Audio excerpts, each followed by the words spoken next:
Imagine if you were chosen to run a restaurant that only serves the dead. Of course, you'd be rewarded with a lot of money, around $1 billion. Would you open the doors to these ghosts from the past to learn a bit about their stories and become a billionaire? Well, our story begins here. In the subway, a message informs passengers that the train is not available due to an accident, causing everyone to complain about being late for their appointments. Amidst the crowd, a girl stands out. Some workers wonder what's happening and why there's blood at the site. A voice below says it seems she passed away shortly after the accident. The girl then climbs the station stairs and leaves as the area is closed off for investigation. Behind her are two men and an ambulance. The girl's stomach growls. As she walks away, a homeless man notices her, calls out, and asks if she's hungry. She confirms and he directs her down the main road. As she walks, another woman gives her directions, followed by another man, and finally another who tells her to turn down an alley to arrive. The girl finally reaches her destination and finds herself in front of a meal-serving restaurant. She approaches the door and suddenly everything is different. Inside, people are ordering food, eating, laughing, and talking. A blonde man welcomes her and asks if it's her first time there as he's never seen her before. He quickly takes other customers' orders and guides the girl. Delicious foods are being prepared, and the customers who receive them are very satisfied. The girl is surprised as everyone praises the chef and repeats their orders, her stomach continuing to rumble. The man asks if she's decided what to order. The girl explains she was hungry and everyone said she could come here, but she has no money. The man smiles and assures her it's okay. She doesn't need to pay, just needs to say what she wants. The girl is filled with joy, asking if she can really eat, and the man confirms. One might wonder how he can run his business without payments, but it works because his shop is a bit different from others. People often wonder where the shop is. It's in a deep dawn where all life sleeps. A driver passes by in his car. A man holds a cup in his hand while looking out the window. The shop owner says he made friends with the streetlights a long time ago. It's a place for those who can't sleep even in the dark. Perhaps it's more than that. It's where a lonely being remains in deep sadness. Inside the shop, a man approaches the cook's room. He asks if the establishment is still open. As the cook finishes preparing a dish, he enthusiastically confirms and welcomes him with open arms. This place is the restaurant of life after death. Under a scorching sun, sweat drips onto a bag of cement. To make matters worse, the elevator is broken. Lee Kang-jim, 28 years old, works construction in the highest temperatures of the Korean summer. He sees today's salary is 140,000 won. Considering the cost of living, he's still short about 1.3 million won. Lee calculates the bills he has to pay and notes there are 3 months left.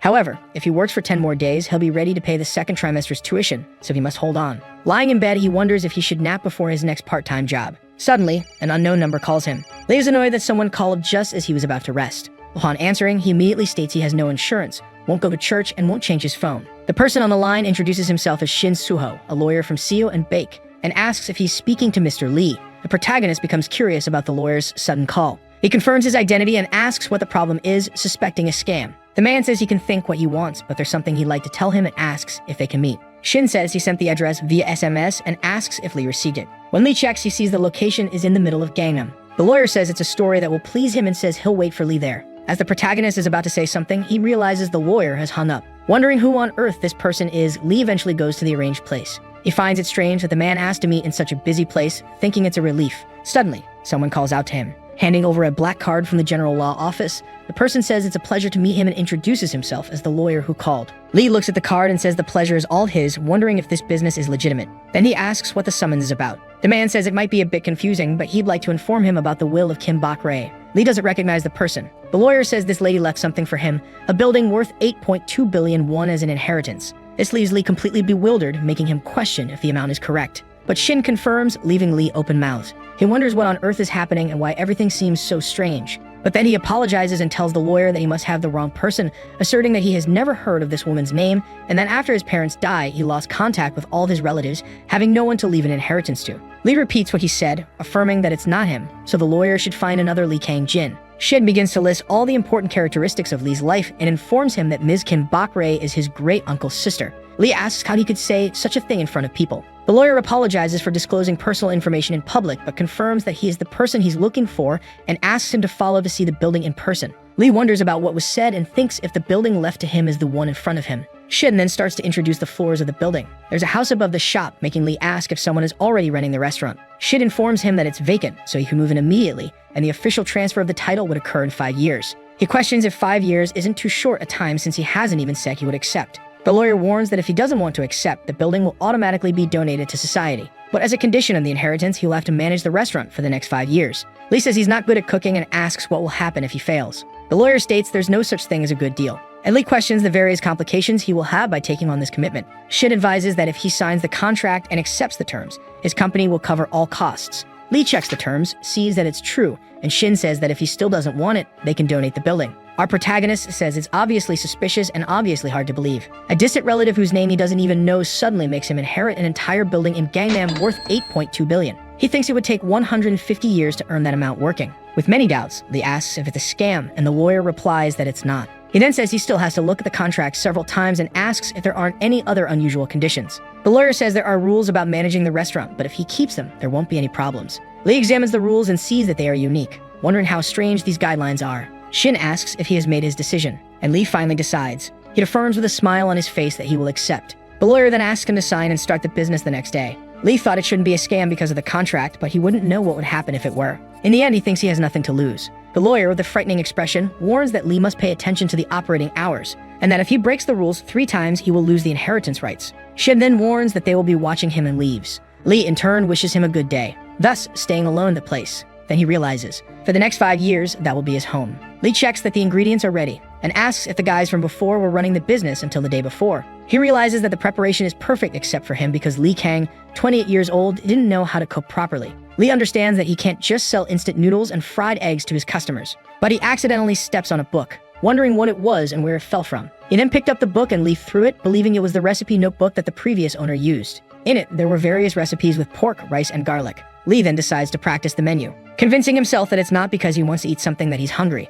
but he realizes that he's feeling tired and believes that the letters are moving. The recipe he previously saw transforms into fried pork with garlic, and a strange aura surrounds Lee's body. Lee then begins to prepare his fried pork, doing everything with exact perfection, and preparing a dish beautiful to behold. The fried pork with garlic and the freshness of the lemon is ready. He thinks it turned out better than expected and didn't know he had so much talent for cooking. He comments that it's absurd because there were many dishes he ruined while living alone. Lee felt his hands move on their own as if they already knew how to cook. Then he decides to taste it to see if it's as good as it looks, putting a piece of the food in his mouth and confirming that it was delicious. Lee realizes that he just followed the recipe and it's great. With that notebook, he won't need to worry about his business anymore. Someone then knocks on his door. Lee apologizes, stating that they are still preparing for sales. But it was already 11 o'clock at night and he thinks how time passed so quickly. Then he quickly corrects the mistake with the customer and affirms that they are open while putting on his apron. He thinks he shouldn't be nervous and should welcome his first guest. While welcoming the person, something caught his attention. His customer is a beautiful woman wearing a traditional Korean dress. Lee welcomes her and asks if it's just her who came,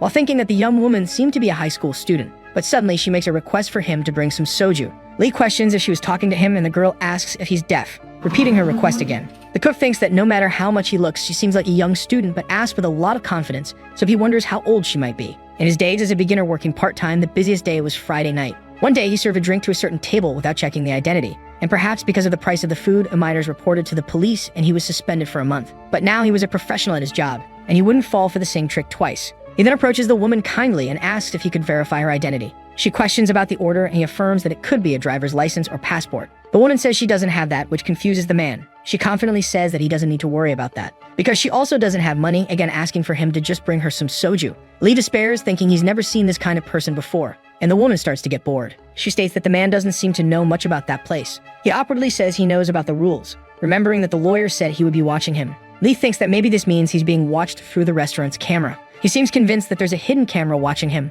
but the woman cuts him off, saying she doesn't know what he's thinking, but she would like her drink right away. Lee asks if she wouldn't prefer fried pork with garlic instead of alcohol, and the woman declines. He, however, runs to the kitchen and says he will give her one for evaluation without the need for payment. The woman then notices something different. She looks at her reflection in a refrigerator, finding her image odd. Shortly after, the man returns with the food but hears a noise on the floor. It's a wine bottle. Lee then panics because the girl was drinking several bottles of alcohol. Moreover, she drank a lot, and if he gets reported, the worst could happen. He cries, thinking he could be suspended for 2 months on his first day of work. The man asks where the student lives, thinking he needs to send her home before she reports him. She ponders the question and replies that she lives in a house of Kim Champan in Peach Valley in Jeonju. The cook doesn't recognize any of what was said. The woman asks why he's questioning her about this, and Lee asks if she doesn't know. Then a person enters the store, and Lee thinks he's doomed because a customer showed up at a time like this. The man introduces himself as Kang Du-chia from JS Finance. He says that since the restaurant owner has changed, he's there to say hello and share his account. The cook has never heard of this company, and Kang recognizes the woman who is giving him trouble, calling her older sister.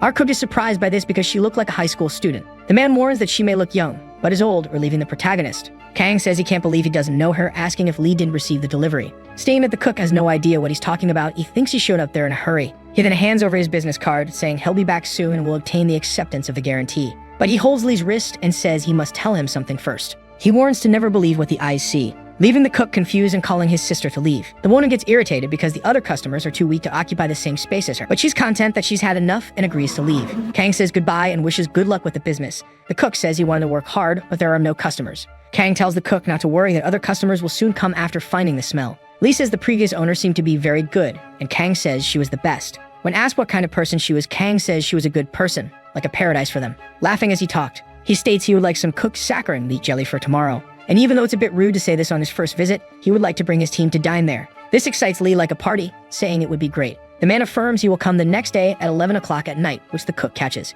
He then stands up after the bow to say one more thing, and realizes he can no longer see any of them, wondering how they can be so fast. Alone in the kitchen, Lee thinks it's been a while since the two left, and that it's Friday night at midnight. It shouldn't be possible to have no customers there. He then wonders if it's because the store is old, but two people smell the garlic, and approach the store asking if it's open and ordering 3 garlic dishes. Lee tells them to sit down and he'll bring it immediately. While cooking for the girls, the woman asks if the owner has changed, and he says he's now responsible for the restaurant. The woman with a frightening look says he will have a hard time from now on. Lee doesn't understand and wonders if it's fashionable to speak in such a profound way. He asks why he would have hard times, and the women warn it's because of the people who frequent there, because they are not ordinary people. The cook jokingly asks if they are ghosts since they are not ordinary people, receiving a frightening smile from them, which scares him with the possibility of being right. The women then laugh and the man believes he was mocked. One of them approaches the cook and says they will take 2 bottles of soju. Lee thinks the joke just now gave him chills, but they seem to be lively and fun customers. He then delivers the order of garlic dishes to the girls, which makes them happy. The 3 eat in common that it's delicious.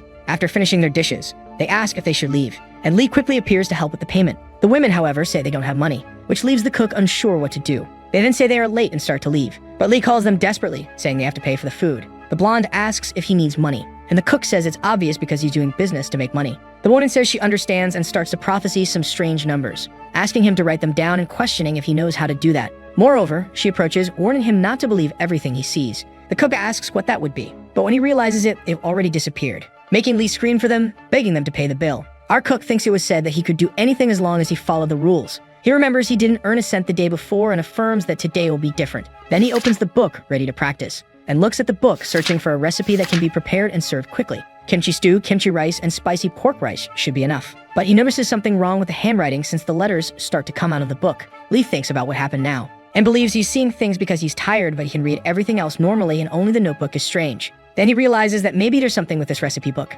Various delicious dishes appear being made in his mind, and suddenly a knife appears in Lee's hand. He begins to cook without control of his body and now confirms that there was indeed something strange. The only thing he knew how to cook was fried eggs, and there's no way he could be so good with a knife. Lee then realizes that this must be due to Ms. Kim's notebook. He says he's not sure yet and decides to try a more difficult dish. Royal bellflower japchae is what he will make because he has never heard of it, and since it's japchae, there will surely be a lot of work. He thinks it already looks difficult to cook just by looking at the name, and if he can make this dish, he'll have his answer. After a few moments, what he suspected happened. He had prepared the recipe to perfection, surprised that he can cook just by reading the recipe from the notebook. But he thinks it has to be tasty to be able to sell it and taste it to feel the flavor. A memory of when Lee was little comes to his mind. His mother gave him food and asked if it was good. Lee, in turn, said that his mother's japchae is the best. Finally, his mother asked him to eat slowly because his stomach might hurt. Lee remembers all this while eating what he prepared, becoming emotional. He thinks it's not the same recipe his mother made for him, but it has the same taste as that time, thus placing the dish on his table. He slaps his face, thinking it's not the time to be emotional,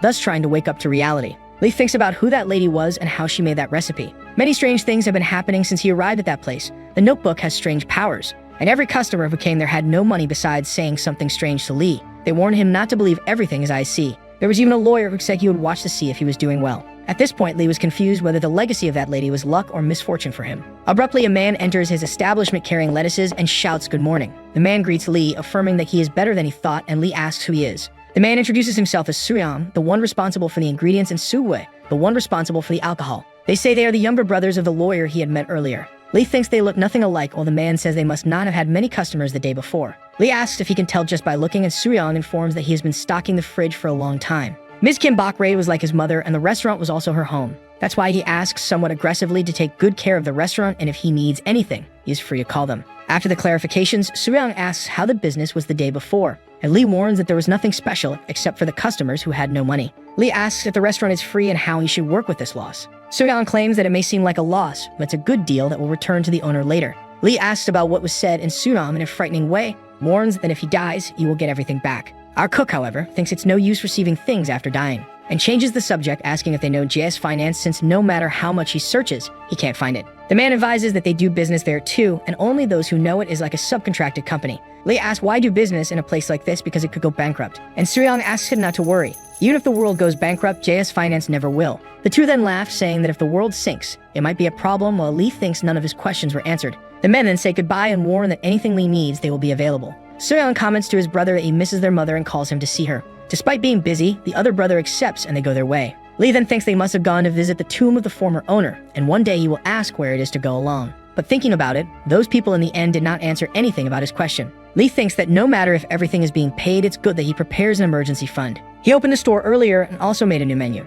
However, there were no customers. Lee gets angry because the restaurants next door are always full of customers, but has had none. He then has the idea to cook something and attract customers. Some time passes, and finally, a customer arrives and Lee greets him with happiness. He is confused that his customer is a child and wonders where his parents might be. The child says he would like a bowl of pork rice, and Lee asks if he came there alone. The child says yes, and the cook says he doesn't know what's happening, but asks him to wait just a moment, thus preparing the bowl of pork rice and egg roll to perfection. Lee delivers the order to the boy and says that if he needs more side dishes, just let him know. The boy then takes a spoon and eats, leaving Lee proud that he is eating a lot. Part of the dish had already been eaten, and Lee says he added more meat, so he asks the boy to eat slowly, making him thoughtful. Our cook says he's eating very well and thinks he likes spicy stir-fried pork. Lee comments that his favorite side dish is this dish, and if eaten with his mother's fried egg, it's like a bowl of rice. The boy then stops eating, and Lee says he would have liked to eat that all day. That boy then says that the dish he made has the same taste as his mother's food, and he could eat all day. He then eats more, and while eating, he starts to cry. Lee didn't expect that reaction, and tries to talk to the child, but he doesn't stop crying. Our cook asks why he's crying, and the boy says it's because he misses his mother. Lee affirms that he will always be there, and that he can come to eat whenever he wants, but the boy denies. Saying he has to go see his mother, Lee asks where she is. The boy thanks him for the help. As a wave forms on the floor, he says he now knows where he should be, thanking again and disappearing amid bright lights. Lee closes his eyes due to the brightness. After that, he wonders what the hell happened since the child had disappeared. A note of money falls on Lee's eyes, and he realizes it's a 1,000,001 note. Lee is astounded that a 1,000,001 check fell from the sky and wonders what's wrong with that place. Shin in the background says that to be precise, something that makes ghosts happy is happening, which catches Lee's attention. He is surprised that Shin is there and asks when he arrived, but changes the question to another. He questions the lawyer what he means by ghost, and the same asks if it makes sense that a check falls from the sky suddenly. Lee asks what the hell is going on there. Every customer who came only said suspicious things. All were strange, and there was a difficult place to understand. The lawyer then laughs, and more that this place is the border between the underworld and the earth. He explains that ghosts come and go to this restaurant, which frightens our cook. Shin asks if he hadn't realized, and Lee begins to understand where he got himself into. The lawyer says he didn't expect him to understand all at once, and he explains that Lee's suspicions were correct. This place is where ghosts eat like humans. Ghosts miss the food they ate during their lives. They then come here in search of a drink to warm them up. Shin warns that he doesn't need to worry about a ghost hurting him, because they will protect him if he protects them, explaining that it's like getting angry when your only favorite dog gets hurt. Lee admits that doing business with ghosts is still a bit scary. Shin then asks if he's scared because they're ghosts instead of people, and Lee starts to think about all the bad people who have passed through his life, concluding that there are more scary people than ghosts. Lee then says it's good to be a little cautious, but since he's been told that, he'll try to do his best. Still, Lee questions about the people who don't pay, and Shin says they will be punished after death. On his phone's search engine, Lee searches for ghosts. He comments that as if it wasn't enough that drones deliver packages, there are also ghosts nowadays. A ghost is a state in which a person has died. A person who lives a happy life and has a comfortable death becomes a good ghost. But if they are bad, the opposite can happen, and they turn into bad ghosts that harm humans. To exorcise ghosts, just make red bean porridge since they don't like the color red. The second step is to call a shaman and threaten them. The third step is to welcome and respect them, letting them leave on their own. Lee then believes that if he feeds them well, they will leave on their own. But still, this is strange. Our cook then wonders if everything is really okay. But he comes back to reality thinking that he shouldn't be cultivating these ideas in his head. He's heard of people killing other people, but never of ghosts killing people. Lee then puts on his apron and says that just to be sure, he'll make red bean porridge. While preparing the porridge, he thinks about the man from JS Finance who must also be a ghost, remembering that he said he would be there for dinner tonight with his team, so there will be several of them. Suddenly, the same man appears in the kitchen, catching Lee's attention, who gets startled. The man asks if he was scared because of him, and Lee, a bit flustered, responds that there wouldn't be anything to be surprised about. He is asked if Lee had forgotten about his company's dinner, and he affirms he hasn't, inviting him in. Several people then enter the establishment with a very friendly demeanor, but Lee looks at them suspiciously. The men recognize a smell, wondering if it would be what they are thinking. And Lee, for his part, believes that the anti-ghost dish he made was having an effect. Then the men call Lee to their table, which makes him very scared. After calling the cook, they question if he had made red bean porridge for them. Lee, a bit awkwardly pleased that they liked it, says he did. and one of the men catches Lee's attention, saying that it seems like he's already heard about the store's story. But contrary to what most people say, ghosts are not picky about food. The man tells him not to be afraid because they are not much different from humans, or just employees. Is that what he was saying made sense and feels ashamed for being afraid of them, and decides that, as an apology, he will try his best to please them. Presenting today's dish, pork jelly with buckwheat and seasoned vegetables. Lee made perfect dishes with everything they liked. One of the men says it's delicious while another speaks excitedly that he will go there often. The employee asks the cook to eat with them, but Lee says he has business to do. That man then warns that Lee won't have any customers while they are there, which intrigues him. He explains that most ghosts are indebted to JS Finance and people in debt don't go where their creditors are. After hearing what was said, Lee remembers that he received a check and takes it out of his pocket. The man reads that the issuer is Siddhartha, realizing that the cook has already had clients who ascended to heaven. He explains that the issuer differs depending on who ascended to heaven and that person must have been good. Lee understands that the boy who came to his store was a ghost. The man explains that Siddhartha is simple. He is the richest philanthropist in the underworld.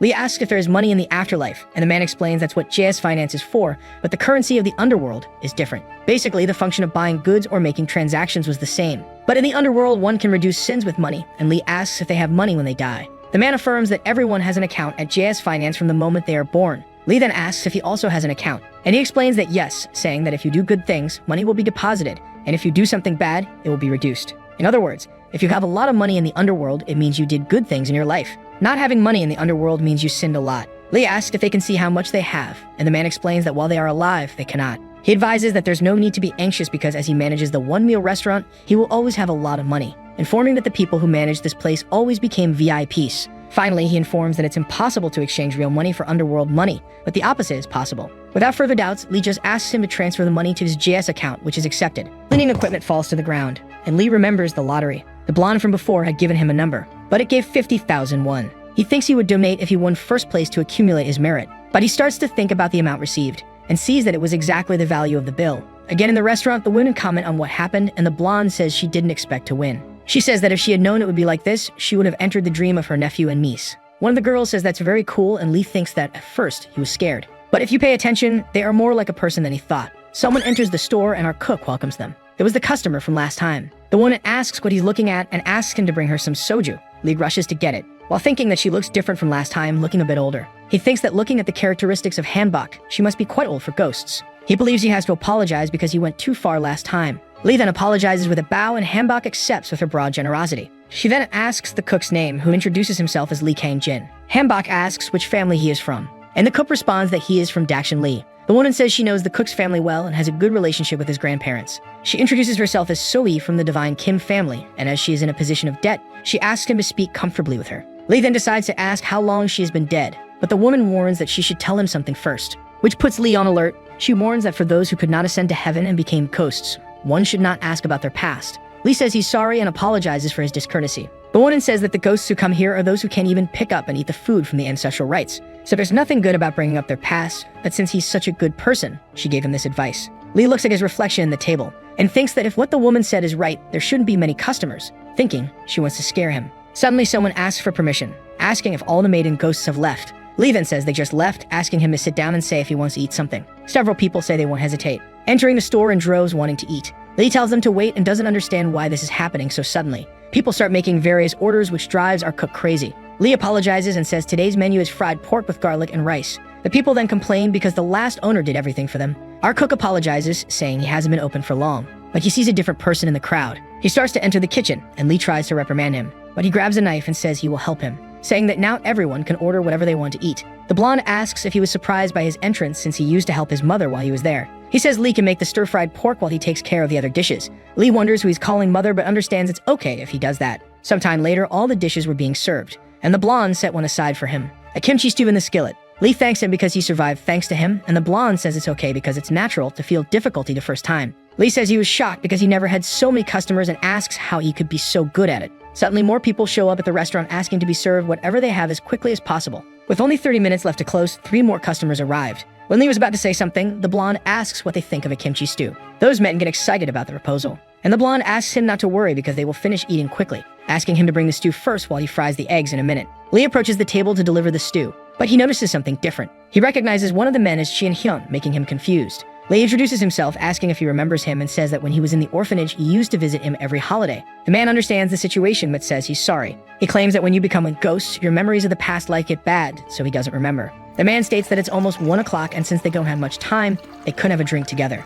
Lee is disconcerted by what he heard and asks what it means that he doesn't remember him. Lee starts to get emotional and is stopped by the blonde, who asks him to calm down. That person was very important to him. Lee can't control himself and starts to cite several of his memories. The man in turn apologizes, stating that he doesn't remember. While venting and almost crying, the blonde tries to intervene more, demanding rigorously that he stop this scene, because this is not something he can interfere with. It is said that one should only talk about life stories with living people. Ghosts are made of resentment, and it's not good for living people to hear their stories. A man in a suit stands up cursing and saying that Lee made the atmosphere bad. He explains that it happened because he was fired from his company because of his manager. Another ghost questions if he thinks he was the only one unjustly betrayed, saying that he saved hundreds of people, but when he died, he became a ghost. Another one starts to cry, saying that he designed several buildings, but after making a mistake, his life turned out like this. Finally, another ghost tells his story. He had flat feet, enlisted in the army, and during the physical exam, he had an accident. He starts to think about why suddenly everyone started to tell about themselves. While drinking, another man says he was careless, because at that time he was wrong to blindly grab the person since they were gangsters with knives.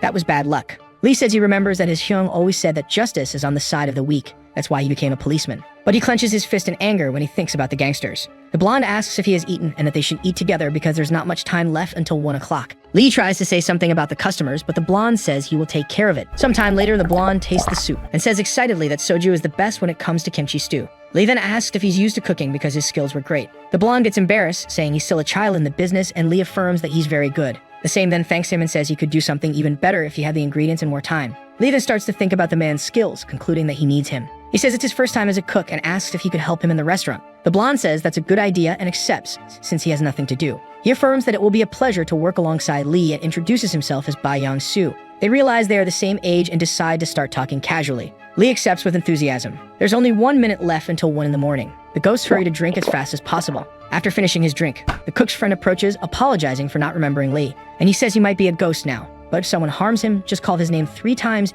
and he will beat them up. The clock strikes 1 o'clock, and Hyung says goodbye, disappearing. Not only him, but all the ghosts were disappearing, leaving Lee alone. He places his hand under the table, and he thinks that he still can't believe his friend is dead. He would like to alleviate his regret, but doesn't know how he can help. While crying, Lee says it was good they met, and that he will always make as much food as he wants. Suddenly, something catches his attention. 2 people enter his establishment asking if it's still open, and Lee greets them, saying yes. The men, already drunk, ask for a serving of soju. One of them questions how many glasses would be a serving, and the other says that if it's enough to eat alone, it's not a serving. Lee thinks they are completely drunk, but since they came after 1 a.m., they must be living people. The man, ironically, points to the menu, asking if that's all they have. Lee is embarrassed and says yes. The older of the men asks for 2 stir-fried pork with soju, and Lee affirms that he will bring it. Lee thinks he responded naturally, but if it's past 1 a.m., humans should be able to enter. The cook then delivers their orders and asks them to enjoy their meal. The older man takes a bite and is surprised, saying it's delicious and asking if he was the one who seasoned it. Lee confirms that he did. The man asks if the menu changes every day or if he would only sell this.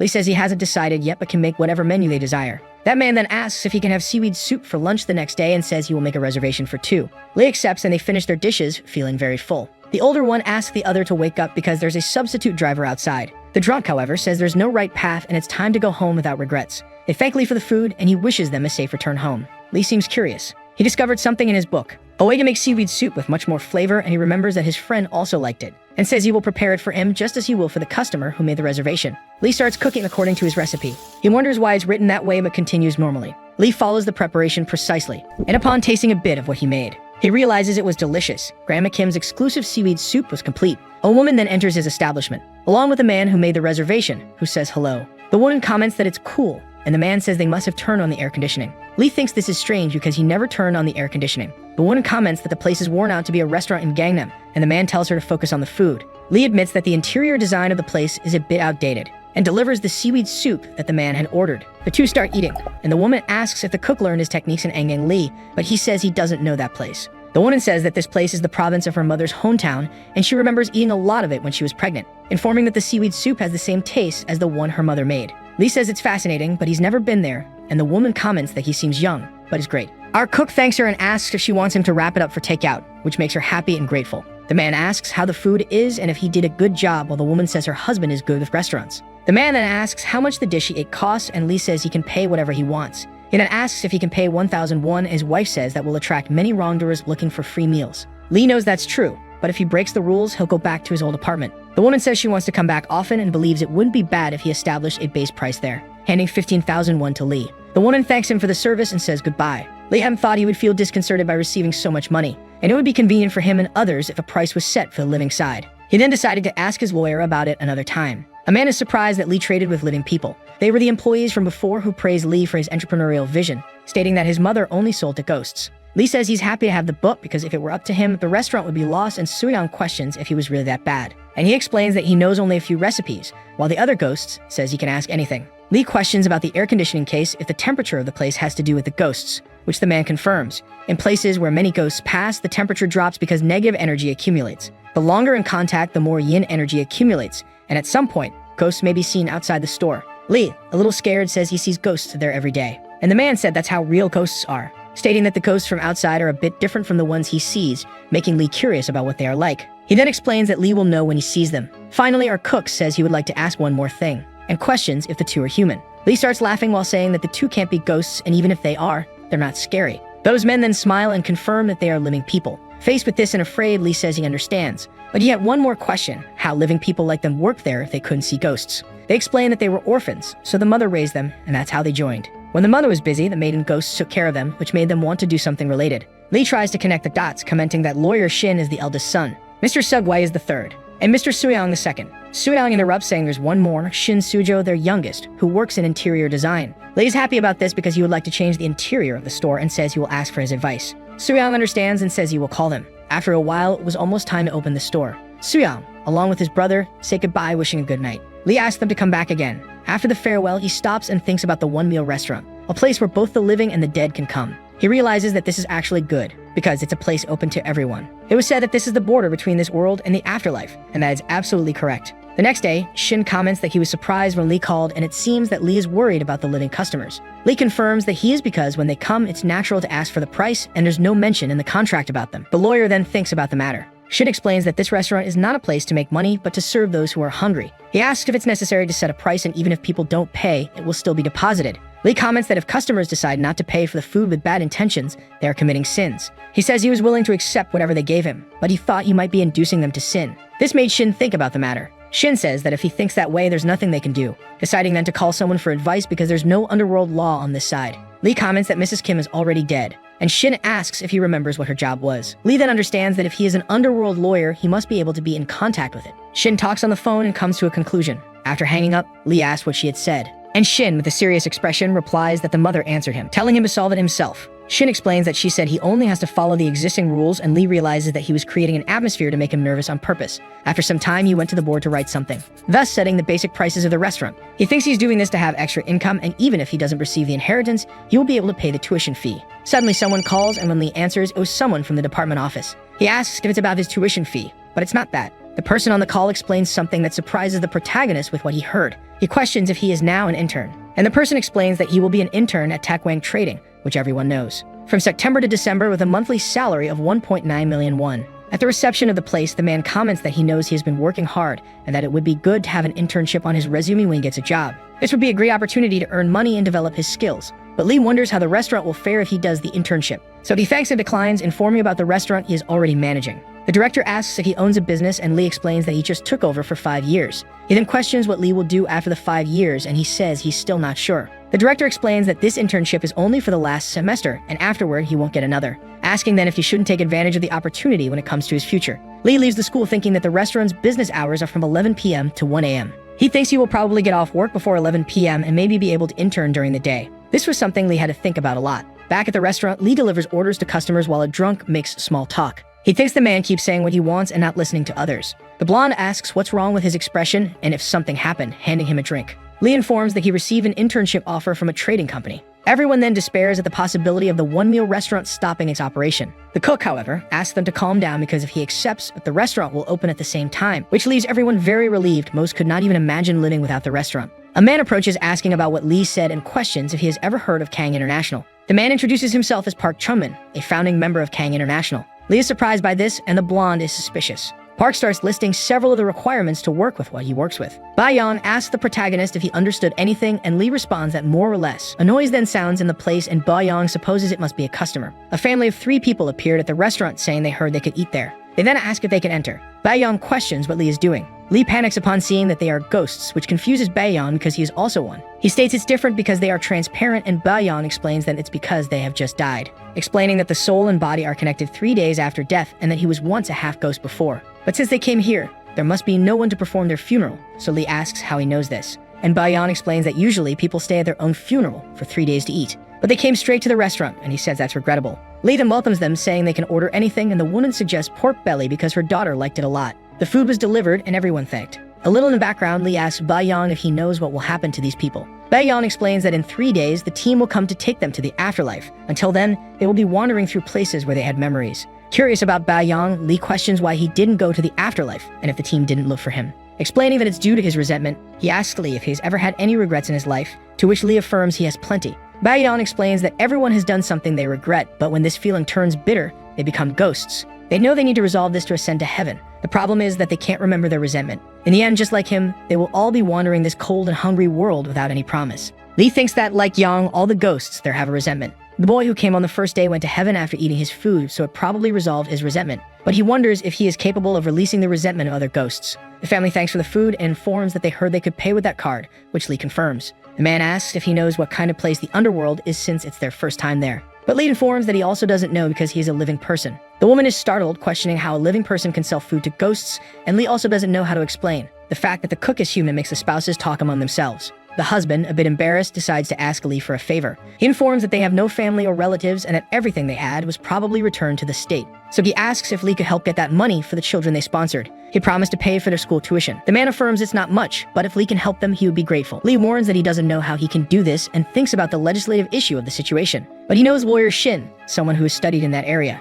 Shin said he heard about the whole situation and introduces the manager of JS Finance, questioning if he already knew him. The people in the restaurant panic upon seeing someone who works at the finance company, but he states that he's not there to collect debts, so they can eat at ease. Lee thinks it's true that everyone has debts, but he didn't expect such a strong reaction. Shin addresses the father of that family. He states that he can act as a legal representative for what he asked for, but the cost is 20 million won, something the man didn't have. The JS Finance employee decides to explain better. He states that both the man and his wife are VIP clients who JS Finance is paying attention to. The employee explained that since they donated a certain amount every month to the children, their balance at the company was 60 million won. Shin intervenes, stating that this amount is more than enough to hire him, and the employee explains that this incident will accumulate more money that will be deposited into their accounts. He advises them to save and keep it because even in the underworld, they will need a lot of money. This makes the child's parents emotional and thankful. The man, however, states that it's okay because the value is due to their good actions. Lee understands that good deeds always come back even if they arrive late. Baeyang questions Lee what he's doing because it's almost 1 o'clock. He says he's on his way while thinking that it's sad they died, but good that they were rewarded. The weather is nice, and Lee can't believe he has to work on a day like this, now that he's thrown out the trash. It was just a matter of folding the box and putting it out to finish recycling. But something catches his attention. Terrifying ghosts are seen in the middle of the street. Lee panics at what he saw and screams. Some voices converse while Lee remains unconscious. One man states that he doesn't want to wake him up, while the other says that in moments like this, one should press the acupuncture point. Lee then starts to open his eyes, waking up amid a bunch of acquaintances. Lee, trembling with fear, explains that there were ghosts outside and that they were not opaque, even their bones were visible. The three there look at each other and explain that the ghosts were them. Lee asks what he meant by that because all there didn't even have a scar. And Baeyang explains that what he saw outside is how they really look. Exactly as when they died, but strangely, they look like they did before they died in this restaurant. While thinking that he didn't know their bodies could be so ruined, Lee ends up vomiting. After leaving the bathroom, Lee questions why they are there since there's still a lot of time until 11. Baeyang asks if he believes they have somewhere to go, explaining that he just couldn't see them, but always before the store opens, they waited outside. Lee questions if he has ever been to his room, and Baeyang affirms that besides not wanting to go, he would also need permission. One of the ghosts approaches Lee, performing a correct checkup of his problems, which confuses him. He then introduces himself as Hyun Yan-wook, the best doctor of the 21st century, and that he would have won a Nobel if he had lived a little longer. Hyun explains that the reason he keeps getting surprised is because his heart is weak and teaches him a way to calm down. Lee says he believes he's calming down, but isn't sure. Hyun then starts a session of special medicinal movements, which make Lee feel extremely relaxed. After the session ends, Hyun warns that it's good for the body, but Lee relaxed so much that he didn't hear. Chinese bush clover was the name of the medicine used on Lee. It has many benefits and is good for men. He says he will try it when he gets the chance, and Hyun gets excited, inviting him to go to the market. But Lee had nothing to buy that day and needed to open the restaurant soon. Hyun then starts to depreciate himself, and Lee decides to go to the market with him. At the market, Hyun is enthusiastic while snooping on the products for sale, and Lee thinks he's happy he came. He then looks at a counter searching for the Chinese bush clover that the ghost recommended. But suddenly, a scream in the place catches the attention of both. A woman asks for help, saying there's something wrong with her baby. Lee thinks the woman is a ghost while she laments for her husband. Approaching the scene, Lee realizes it's a case of convulsion. Lee states that he will call 199 while glancing at the woman, but he ends up getting caught staring at her, who stands up questioning if Lee can see her. She stares at him with a psychopathic look and approaches him saying she knows he can see her. She lunges at him screaming, but contrary to what was thought, she was asking for help for her baby. Lee states he will call 911 first while the woman cries in despair. In the environment, people comment on the man's seizure, questioning what will happen if he dies. Lee tries to contact the man and asks him to hold on until the ambulance arrives. But Hyun warns that at this rate, it will be too late, explaining that the blood will become obstructed and his entire body will become paralyzed. If not treated quickly, he will be unable to move forever. The woman asks if Hyun is a doctor and pleads for his help, but he informs that he cannot possess him as it is too dangerous. They then look at Lee and Hyun states there's another way. Lee asks why they are looking at him, but without time to question, he is put as the doctor of the situation while Hyun instructs. Hyun, after seeing that Lee was not understanding, explains in a more inclusive way and Lee remains apprehensive. Lee says he can't do it because if something goes wrong, the person will be in trouble, so he asks Hyun to do it himself. The doctor, in turn, states that he was only able to touch him due to the energy of the restaurant and asks Lee to trust his instructions. The people around are impressed that Lee is using acupuncture on the unconscious man. The paralysis was decreasing and the man's eyes were beginning to return to normal.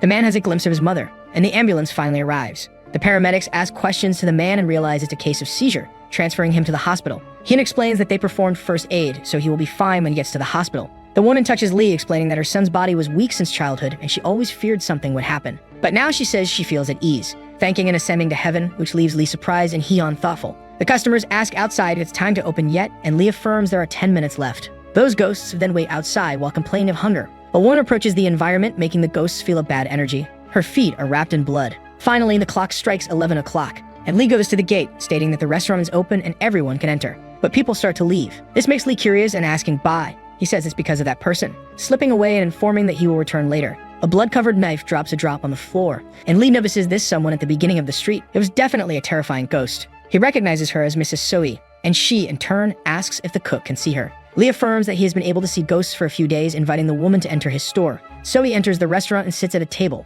Our cook asks for her order, and Soi asks for soju as always. While fetching soju, he thinks that all the ghosts seem to be afraid of the maiden ghosts, wondering why. Moreover, she is always alone even though she is older. Lee calls for Soi, making her turn in his direction. But he ends up giving up on asking something. He thinks there must be a personal reason he should not interfere with. On his first day of internship, Lee thinks it's been a while since he wore a suit. Asking the heavens not to make any mistakes, he sets off for his challenge. A man receives him, saying he doesn't expect much from interns and that if he doesn't know something, he can ask. He shows Lee his chair and asks him to just sit down since someone will give him his work. Lee then sits down, starting his wait, and begins to hear the conversations of his colleagues next to him. Everyone was solving various problems. In his thoughts, Lee asks for someone to give him something to do because this was very strange. The tension is then broken by a colleague who introduces himself as Sang Seub from the training team. The man heard that he graduated in psychology from Seoul Theological University and asked if Lee could tell what he was thinking. Lee doesn't seem to understand what Sang is talking about. Sang continues that as far as he knows, the psychology department is for rich kids who do nothing. He then states he is envious, and that if he can't work, he could just open a counseling center. Lee still doesn't understand what Sang is talking about. Sang drinks coffee and smiles, saying he's joking and asking why he's so serious even though he's so young. Sang welcomes another intern, who was the top student in the International Relations Department, Mr. Choi. He states that he was also a top student and that it's easy to get a job at that company, so it's good to give their best. Sang calls the two to him and says he will start with a simple sorting task. Lee, apprehensive, thinks he's already tired just as he started. He forces himself to believe that this is normal when working and a senior behind him notices him. The senior asks if he isn't the owner of the one-meal restaurant and Lee explains that this time he came as an intern. Sang asks if the manager knows Lee and he explains that Lee owns a restaurant called One Meal. Choi asks about him doing an internship even though he has a restaurant, and the protagonist explains that he became the owner for only 5 years. Sang then says that Lee's story is interesting because he has various distinct skills. The manager praises his soup from before, making Lee happy, while Choi observes from the side. The manager informs that Lee's restaurant has a good reputation among them and says he will go again. He then goes back to focusing on work, but Choi's curious gaze on Lee now starts to become aggressive. Lee presents a list of stock logistics and conditions for the warehouse, along with a copy of the import and export declaration. A woman reads, responding that's pretty cool and the data are detailed. She congratulates Lee on the work and praises him. Sang asks if he can go back now that he has nothing else to do. And the woman affirms that he finished the work and it's time to leave, saying that he can go home and that she will see him tomorrow. However, the fact that Lee has already left makes her curious. Sang says that in his time as an intern, he wouldn't even dream of leaving on time. The manager warns that they can't force someone to do all the work, and when Sang was about to complain about his past experiences, she cuts him off, stating that she's a little worried because Kang's story is quite unique, but he is diligent and has good sense for his first job. Lee thinks it was good to have organized the things that Mr. Chun warned him about earlier. It really helped him. Suddenly, someone calls for Dong-hae, asking if he made a copy of the data, reminding him that he asked to do it in the morning, and Dong-hae says he will do it soon. Lee thinks that looking at Dong-hae at first, he was anxious because he was a standout student, but he is very slow. Despite trying to do his best, he makes many mistakes. The old man arrives at a restaurant and explains to Lee that this is the place where his favorite dried soup is sold. At the location, there was a photo with the former president and signatures of idols and actors everywhere. This should be a sign the place of quality. Lee says he can hardly wait for the food, and turns to the owner, noticing that she is in a terrible state and wondering why she hasn't become a ghost yet. The waiter serves them rudely, and the old man orders 5 ox blood hangover soups. While serving, he explains that water and additional side dishes are self-service. Everyone then starts eating. Lee thinks it doesn't taste bad, but it's not so good to have a line wanting to eat this. The old man says it usually doesn't taste like that, and the manager agrees, saying it used to be better. The old man apologizes because this used to be a good restaurant, and Lee says he doesn't mind because he eats everything. Now that everyone is finished, they decide to leave. But before leaving, Lee stops for a moment and pays attention to the owner, who is very ill. A customer questions if this is really a good restaurant, and another informs that the restaurant owner was an elderly lady, and since she passed away, the quality has only worsened. Back at the restaurant, Ba states that he knows the lady well. She was a friend of the owner of the place where he worked, and her culinary skills were incredible. Bai asks how the store is currently, and Lee informs that although there are many people, the taste is simple. While commenting on the preparation method of a hangover soup, Ba doesn't understand why people buy the instant one. Lee asks if the recipe wasn't passed on to the son because people started leaving that restaurant, which makes Ba wonder. Someone then appears at the door, entering the restaurant and asking with a smile if he is the first customer of the day. Lee welcomes Mr. Park and says that thanks to him, he is doing well at the company. Park, in turn, asks Lee not to worry. As a thank you, Lee says he will make anything he wants to eat. Park then asks for a bowl of hot rice with red pepper paste soup. Lee decides to look in the notebook but realizes that recipe is not there. Bai asks what Lee's expression is about, and Lee explains that the recipe is not in the notebook and he can't cook anything that's not there. Ba says it's easy and decides to teach him how to make the red pepper soybean paste. A step-by-step of the dish is then given, and after finishing, Lee serves his customer. Park puts the food on his plate and prepares to take his first bite. Upon eating, he comments that even if he had the chance, there's nothing to add to this bowl, thanking the chef and praising him for the good dish he made. Bai asks why Lee doesn't take this opportunity to learn to cook with him. And Lee then asks to be taught how to make the simple garlic pickles, but Bai denies it desperately. He explains that if garlic is cooked, they will come, and Lee asks what he means by they. But he remembers the maiden ghosts. Lee asks why he's afraid since he's also a ghost, and Ba explains that he will only know when he becomes one. Lee comments that he's also afraid of Mr. Kang and calls him a coward.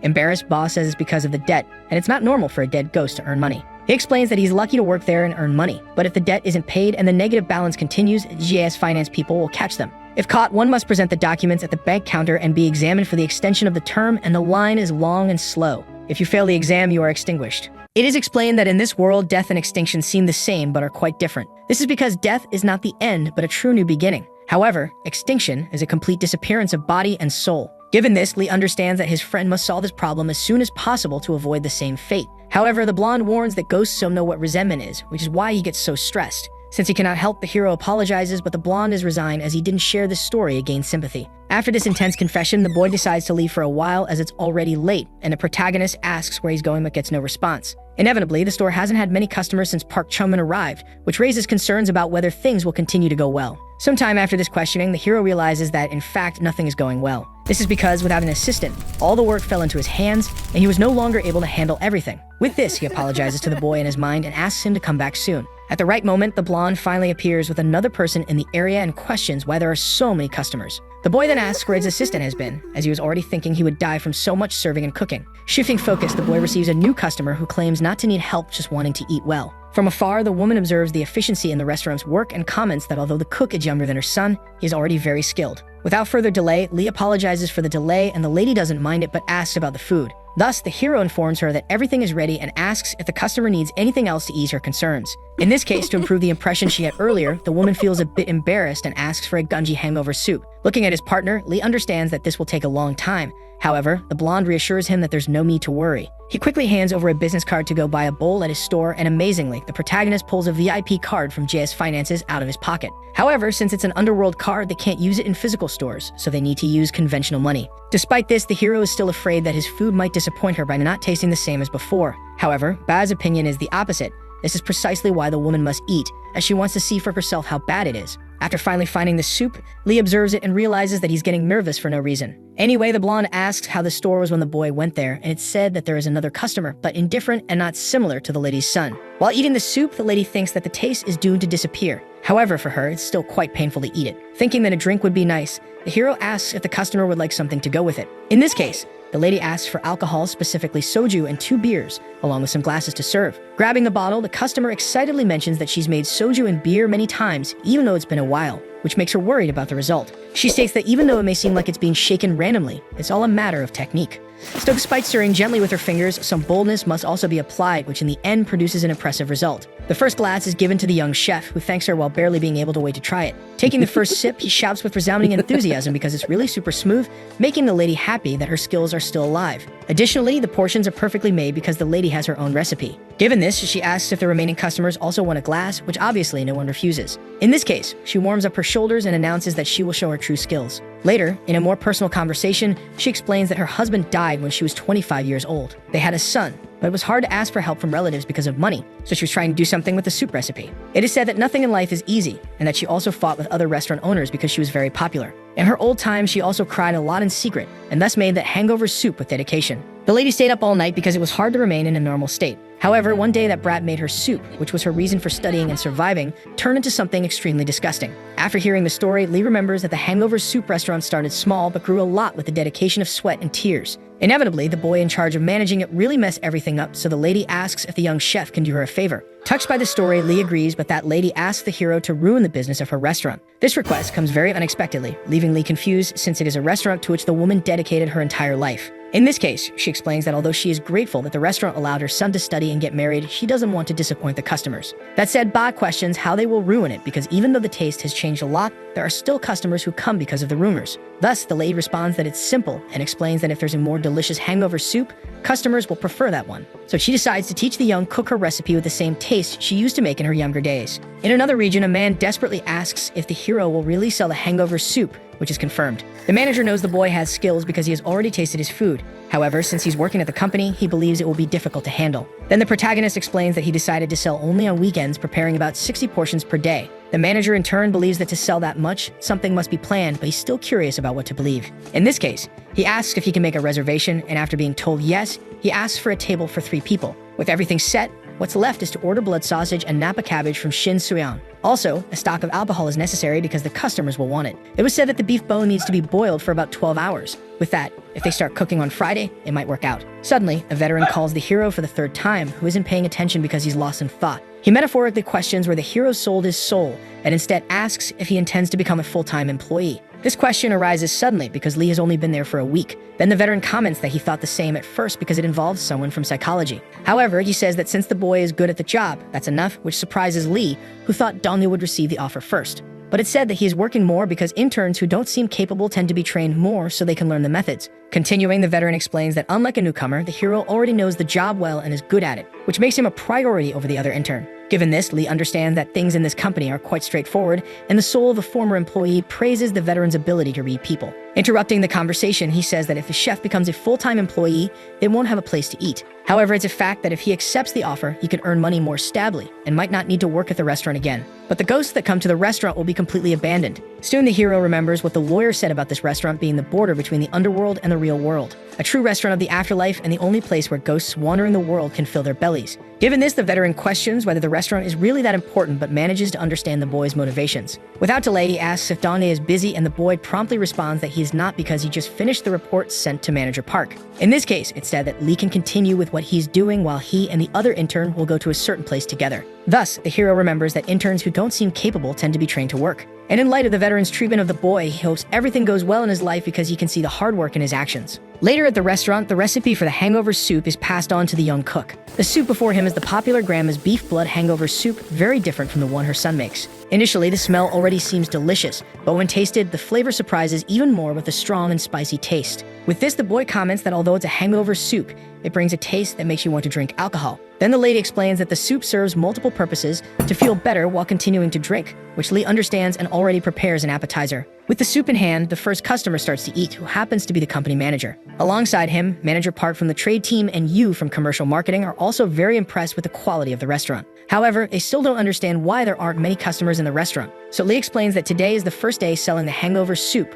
which explains the lack of customers. In this case, Park asks if the hero didn't invite senior manager Jung, and it's said that for now, Lee would like to serve only the regular managers. Anyway, he knows that this hangover soup isn't made to make money and is selling it because they want to ruin Ms. Oh Soon-young's restaurant. With this, rumors won't spread if he sells it to the company. However, if word of mouth spreads to real customers, it will only be a matter of time. Returning to his content expression, Lee explains that since the restaurant is a space separate from the company, he thought it would be better if only people who knew about it came. In this case, one of the workers agrees, saying that it would indeed be uncomfortable to go to a place with many people from the company. Thus, Soon-young, after witnessing the entire scene, praises the hero and also his bosses. And soon the managers leave, happy with the meal and willing to return in the near future. Outside the restaurant, a boy talks to another, informing him that the restaurant next door sells beef blood hangover soup. He is willing to try it, but the other explains that if they walk a little further, they can access a more traditional restaurant. With this, they enter the lady's shop and order 2 hangover soups, being greeted by her son. The food quickly arrives, but the moment the boys taste it, they realize they made a big mistake. Thus, they leave the restaurant without even finishing the food, complaining about the taste,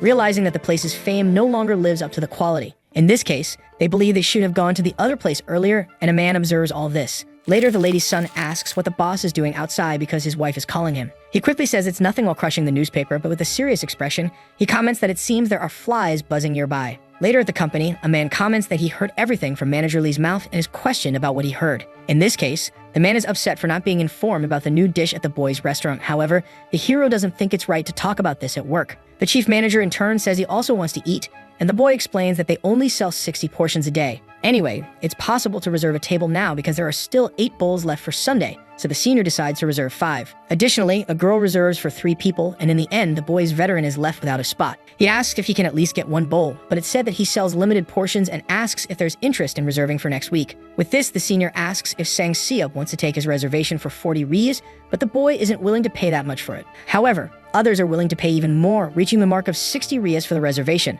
which leaves the veteran quite confused. In this case, reservations for the next week already begin because there aren't many places that make good hangover soup, and the other intern observes everything. While all that commotion about the restaurant is happening, the boy decides to copy the materials for the next meeting. Thus, Sang Seop thanks him but doesn't miss the opportunity to criticize the boy to do it right, and soon continues talking about the reservation. Given this, the protagonist believes he should also copy the data now and thinks it's better to leave these parallel matters for later. Without delay, the hero follows Dong-hae and asks if they can do it together because it's too much work to do alone. However, the boy refuses because Lee doesn't even take the internship seriously, so he starts venting his frustrations about him. Irritated, he continues by saying that thanks to this restaurant, the manager has taken an interest in the boy, but he should be careful. This is because their skills will be revealed in the final evaluation. After this disagreement, Lee knows that Dong-hae is right because he has no intention of becoming a regular employee. At the moment, he is able to work because of Chung-man's help, which may have offended not only the intern, but also everyone else. Given this, the soul of the former employee says there's nothing wrong with being smart, but this still leaves Lee uncomfortable. Later at the restaurant, someone mentions they made a reservation for 2 portions of hangover soup. Lee promptly attends to the customers and asks them to sit while he serves others with a fresh kimchi refill. Upon tasting it, the company employees realize that the flavor is incredible, and one of them, despite usually not liking beef blood, still finds it great. Given this, a boy asks if this hangover soup doesn't taste similar to the one from the other restaurant, but his colleague believes this one is much better. In the end, Lee comments to the lady who owns the recipe that everything seems to be going as planned. Thus, Soon-young believes that at this rate, it's only a matter of time before her son's business goes bankrupt. At the lady's restaurant, the cook's wife mentions that the number of customers has decreased recently. Then he explains that nowadays people don't like beef blood much. Suddenly, to his luck, customers arrive, so he welcomes them and asks how many people will eat. Of the 2 customers who arrived, a blonde one asks for a reservation for 2, but his friend explains that this is not the right place. Soon the blonde realizes it's better to go to the other restaurant and apologizes, while trying to smooth things over by saying he'll return to eat at this restaurant too. In light of this, the cook's wife asks if there's a restaurant nearby that serves hangover soup, and it turns out there really is. In this case, the man rushes out, and his wife asks where he's going. Already very irritated,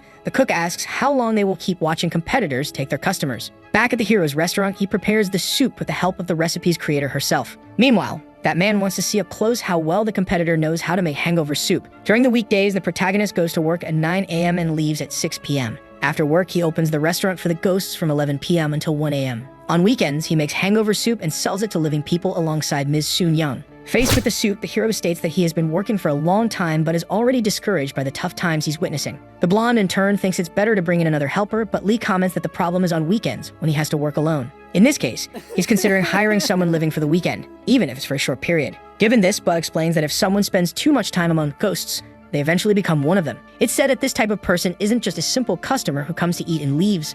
Thus, by working, the employee will absorb the negative energy of the place. And inevitably, they will also be able to see the ghosts outside the restaurant. In the end, even someone like the hero who works with ghosts still gets surprised. For a normal person, this will definitely be a big shock. So in the end, the only thing that can work in this shop is Lee's work together with his colleague who helps by working part-time. Having finished eating, one of the big names at the company where Lee works asks him for some soju, which is promptly prepared. Given this, the lady helps the protagonist choose the best brand of drink and suggests that the one with the clear packaging seems to be the one that will please him. Unexpectedly, even without specifying which one he wanted, the boy made the right choice because the man really likes that drink. The couple from the meat restaurant, on the other hand, likes fish cake as a side dish, so the hero quickly brings that for them. Additionally, the convenience store owner loves to sprinkle a little more black pepper on his food, thus Lee also made sure to do that. Given all this passed down knowledge, Soo-young proves to be increasingly impressive because she still remembers all the customers' tastes. Even though she is no longer alive, her hangover soup restaurant was truly her life. Later, someone arrives at the restaurant and asks if the cook still has beef blood hangover soup,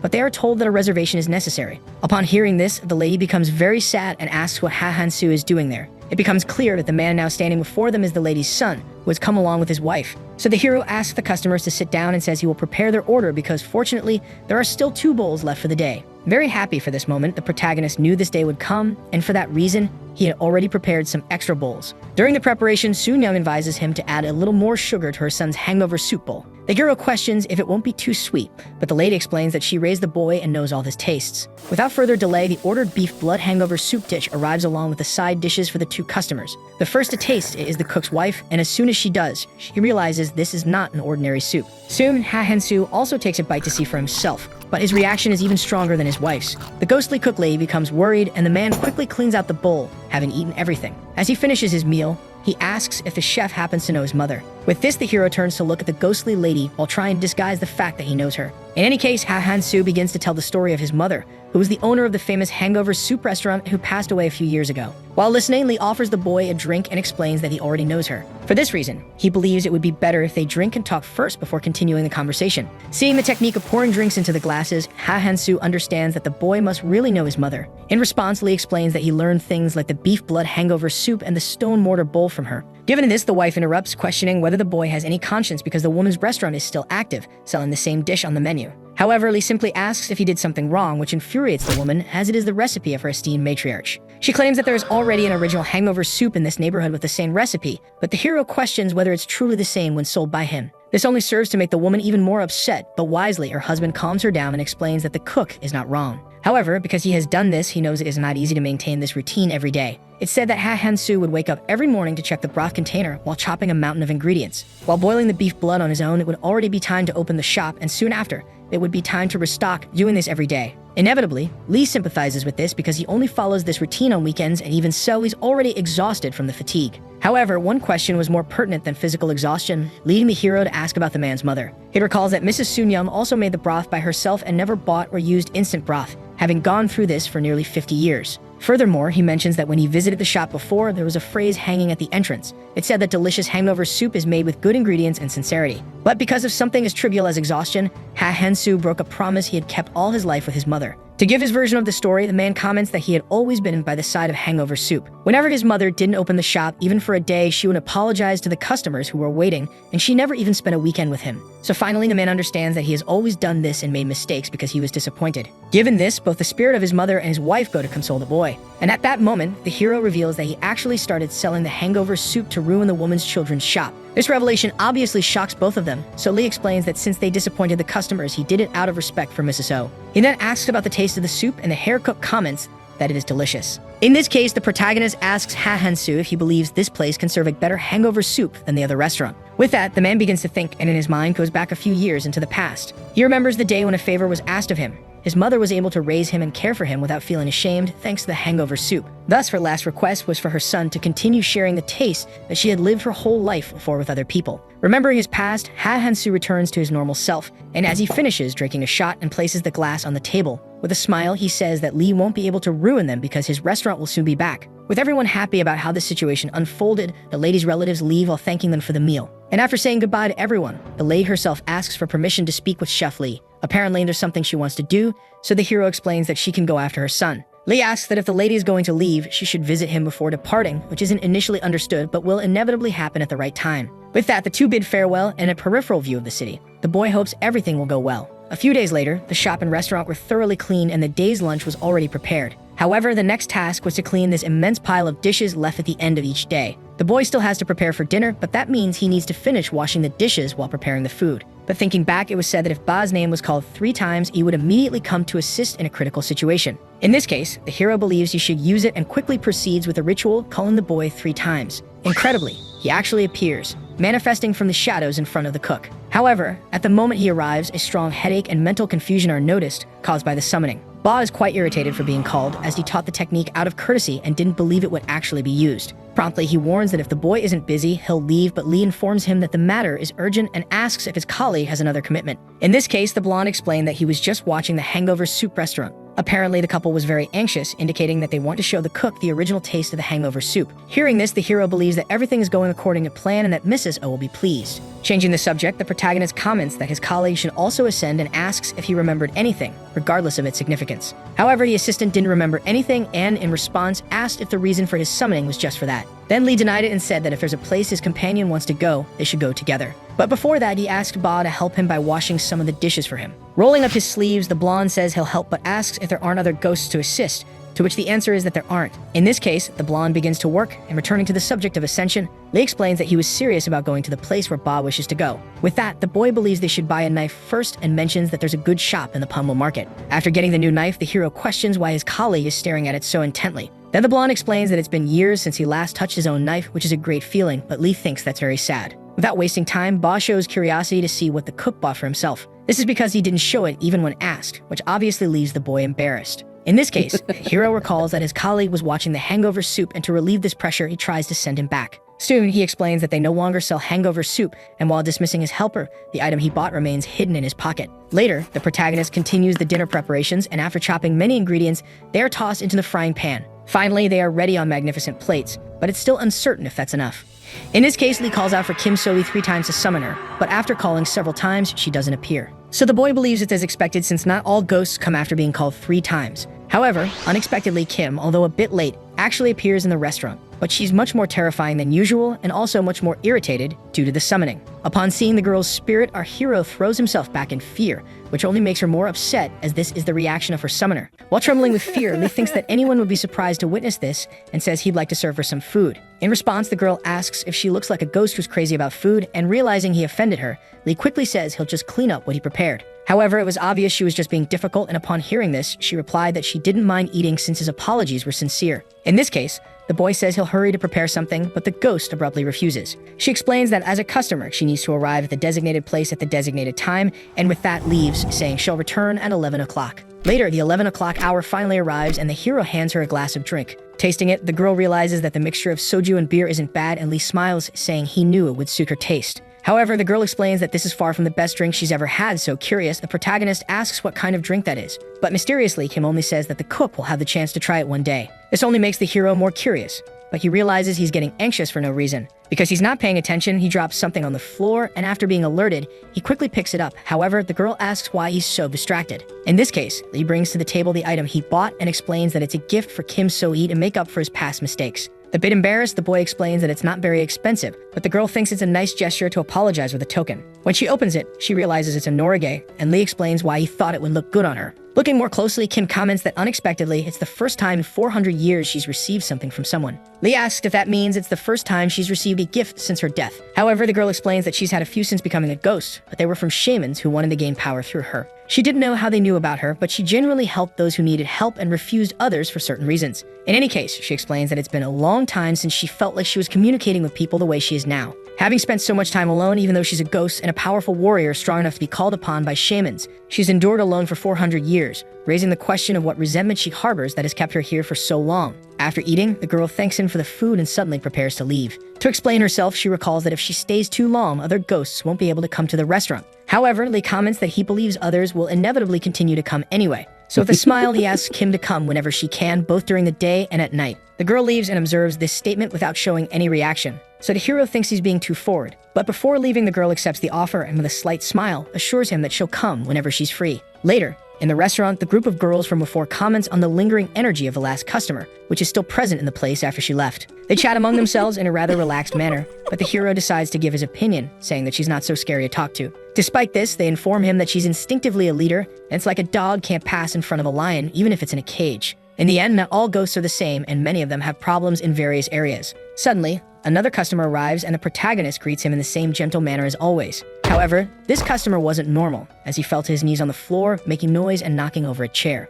He complains about the chair he tripped over, and the protagonist asks if he's okay. The man, on the other hand, recovers from the fall and feels a bit embarrassed by the situation he's in. Without a shred of shame, he harasses one of the girls in the group and offers to buy her a drink. When he asks if the girl is playing hard to get, she becomes very irritated, already considering resorting to physical violence. Along with this strange customer, Ducci also arrived, and since he was with the man, he apologized for the commotion caused. Apparently, this man hasn't been dead for very long because he's still unaware of his condition, so the employee from JS Finances thought it would be a good idea to bring him to the restaurant. It's said that this man is a highly valuable customer who took out many loans with them, which forces them to tolerate him. However, just as the protagonist was about to say something, a physical conflict between the two ghosts really began. Breaking a bottle over the boy, the woman sarcastically said she was doing it to celebrate his first day and asked if he felt grateful. In response to this insult, the customer lunged at the woman to attack her, approaching furiously. However, before the boy could do anything too reckless, the protagonist intervened and asked his customer to calm down. Meanwhile, the JS Finances employee tried to calm the girl down, who, despite not starting the fight, was still provoking.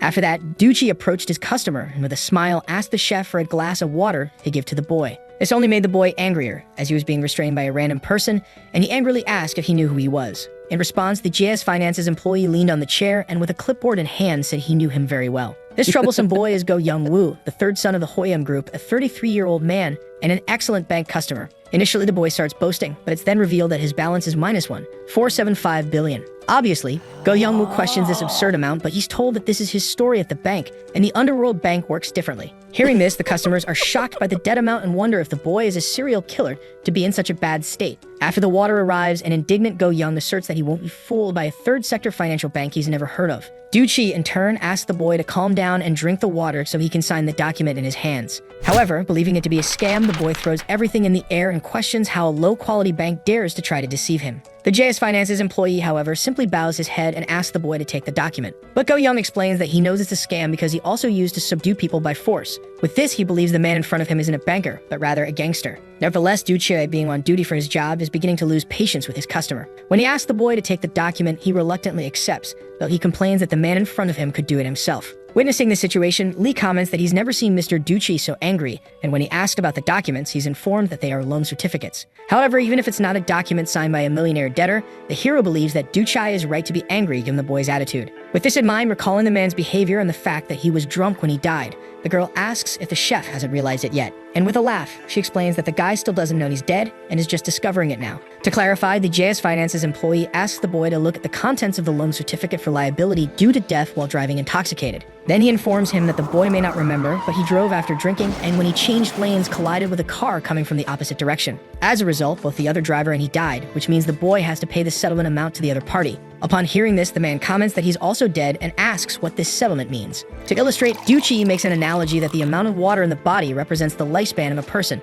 And the time one lives on Earth as a human is more or less like this small pinch of salt on your finger, with the rest of the water becoming the expenditure in the afterlife. The boy, in turn, asks what this has to do with money, and in this case, it's explained that because he killed someone who wasn't supposed to die, the remaining time of that person in this world is compensated with money, and since the man's outstanding debt is 14 billion, he will pay according to the law of the Underworld. Hearing this, the boy is shocked, saying it was an accident and that he didn't intend to kill anyone. However, that is a sin already committed regardless of personal intention, and unlike the laws of the living world, apologies won't work. In this case, the JS Finances employee asks if the troublemaker feels more secure now and comments that he did something irreversible by involving an innocent person in his crime, so he will have to pay the appropriate price using the currency of this world. After verifying the documents, the next step is to place his thumb on the signature line beside his name to be guided on the next stage. And the next stage is the 3-day funeral. And when it's over, the JS immigration officer will come and guide the boy to the afterlife. With this, even more distressed, Go Young asks what happens after that, already beginning to tremble. It's then explained that the sin the boy committed with his mouth and money is a physical sin committed on his own accord.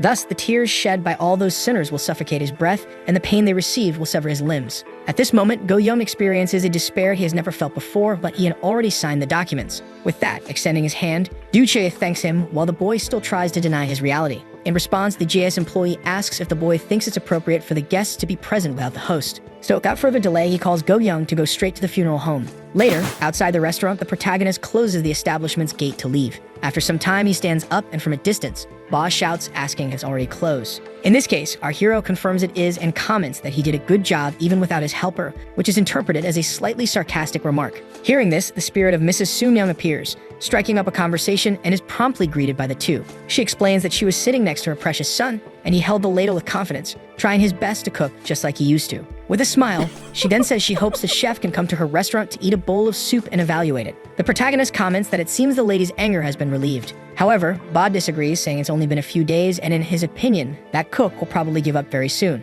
Mrs. Soon-young doesn't take this comment positively. The blonde questions if just that action was enough to make her stay by her son's side. Lee, on the other hand, unexpectedly agrees with the lady, which leaves the assistant somewhat confused. To explain, he states that the couple's eyes definitely conveyed a real determination, as if they were saying they knew they were doing something wrong and needed someone to scold them. Eyes that were begging for someone to tell them there is still salvation. That's what Lee felt when he looked directly into his eyes. With that, the hero locks the gate to his restaurant and is thanked by the cook's spirit. In such a case, Lee doesn't believe he did anything grand because he also believes this wholeheartedly. Finally, with the restaurant matter brought up, the boy has the idea for all of them to go together the next day for a meal. As he heads towards the restaurant, Lee passes by a pair of friends discussing the food at the place. One of them is happy that his meal was much better than the first time they ate there, so they realize they just had bad luck the first time. Other people also talk about how the quality of the place has unexpectedly improved and begin to think that the young chef has returned to his roots. Even though he hasn't tried it yet, our hero already believes the answer is clear, but the lady thinks he'll only know once he tries it. Outside the restaurant, a man comes out carrying his drunk friend, who questions why he gets even more drunk when trying to cure his hangover. He replies that it's because he's happy since the original taste is back,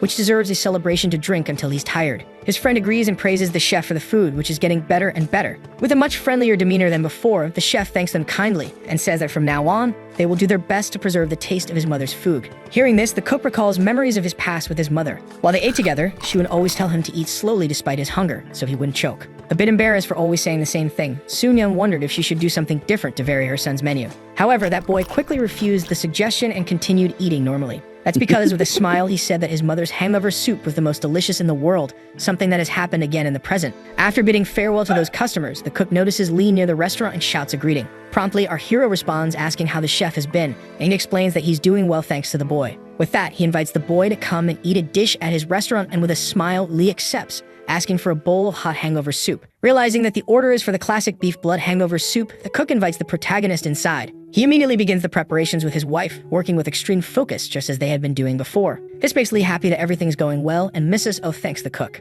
In response, he reciprocates, thanking her even more for having learned a precious technique for free thanks to her. With much of her resentment having dissipated, the woman begins to ascend to the heavens while crying and expressing her gratitude. She explains that her son's aging and already has many wrinkles, so she can't help but worry. In this case, our hero assures her that he will frequently check on her son's shop, and if the taste isn't right, he will scold him again. For this reason, he asks Soon-young to trust him with this responsibility so she can finally let go of her resentment. Having witnessed all the good that the boy has done in his life, the woman stops crying and accepts the offer. With that, Soon-young leaves the legacy of her life for Lee to oversee, and with a clear conscience, she finally departs for the afterlife. Just as the lady is freed, a check falls to the ground right in front of the boy. It's a check for 37,000 Rias from GS Finances, but when he thinks about it, it still seems small compared to the legacy of that woman. Nevertheless, Lee looks up at the sky and thanks her for everything, saying he will use the money with great gratitude. Interrupting this farewell moment, the cook appears at the door and asks if the boy isn't coming in to eat. With everything resolved, he finally goes in to enjoy his hangover soup. Inside the restaurant, both the service and the atmosphere were truly pleasant, not to mention that the taste of the food had really returned to what it was before.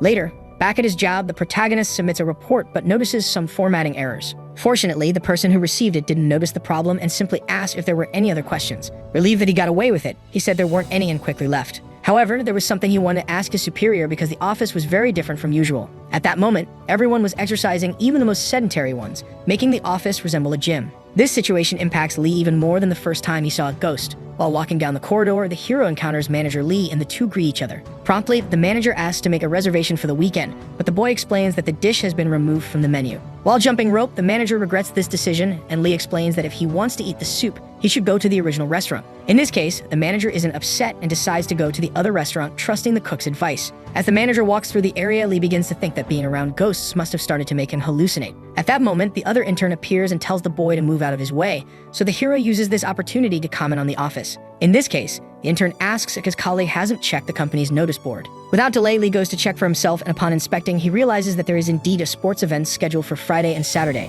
This makes our hero very anxious, and he wonders if he can skip the event, even though he's just an intern. He continues working normally but visibly shows his concern, knowing that if he attends, he will have to leave the restaurant unattended. Later, on the building's staircase, Lee takes out his phone, knowing that he'll have to resolve this with his superior. When his call is answered, the protagonist feels quite relieved and asks about the message he sent. In this case, the lawyer explains that he's already aware of the commitment that will keep the cook away from the restaurant for 2 days. Unexpectedly, the lawyer instructs our hero to attend the event, which leaves him very surprised. Without hesitation, he explains that he will send someone to replace the cook starting Friday night. However, Lee recalls that normal people would be frightened. Shin quickly assures him that it won't be a problem because the substitute will be his fourth brother. This reminds Lee that this brother is an interior designer, and he asks the lawyer if he can inquire about remodeling the restaurant's interior. Shin isn't sure if his brother will have time for that, but promises to ask, which Lee appreciates. Finally, the lawyer asks if the boy has anything else to ask, and Lee declines, thanking him and hanging up, now much more at ease. After hanging up, a girl passes by carrying some boxes and asks if Lee was talking to a client as he was speaking so politely. In response, the boy confirms and changes the subject by asking if she would like help with the heavy boxes.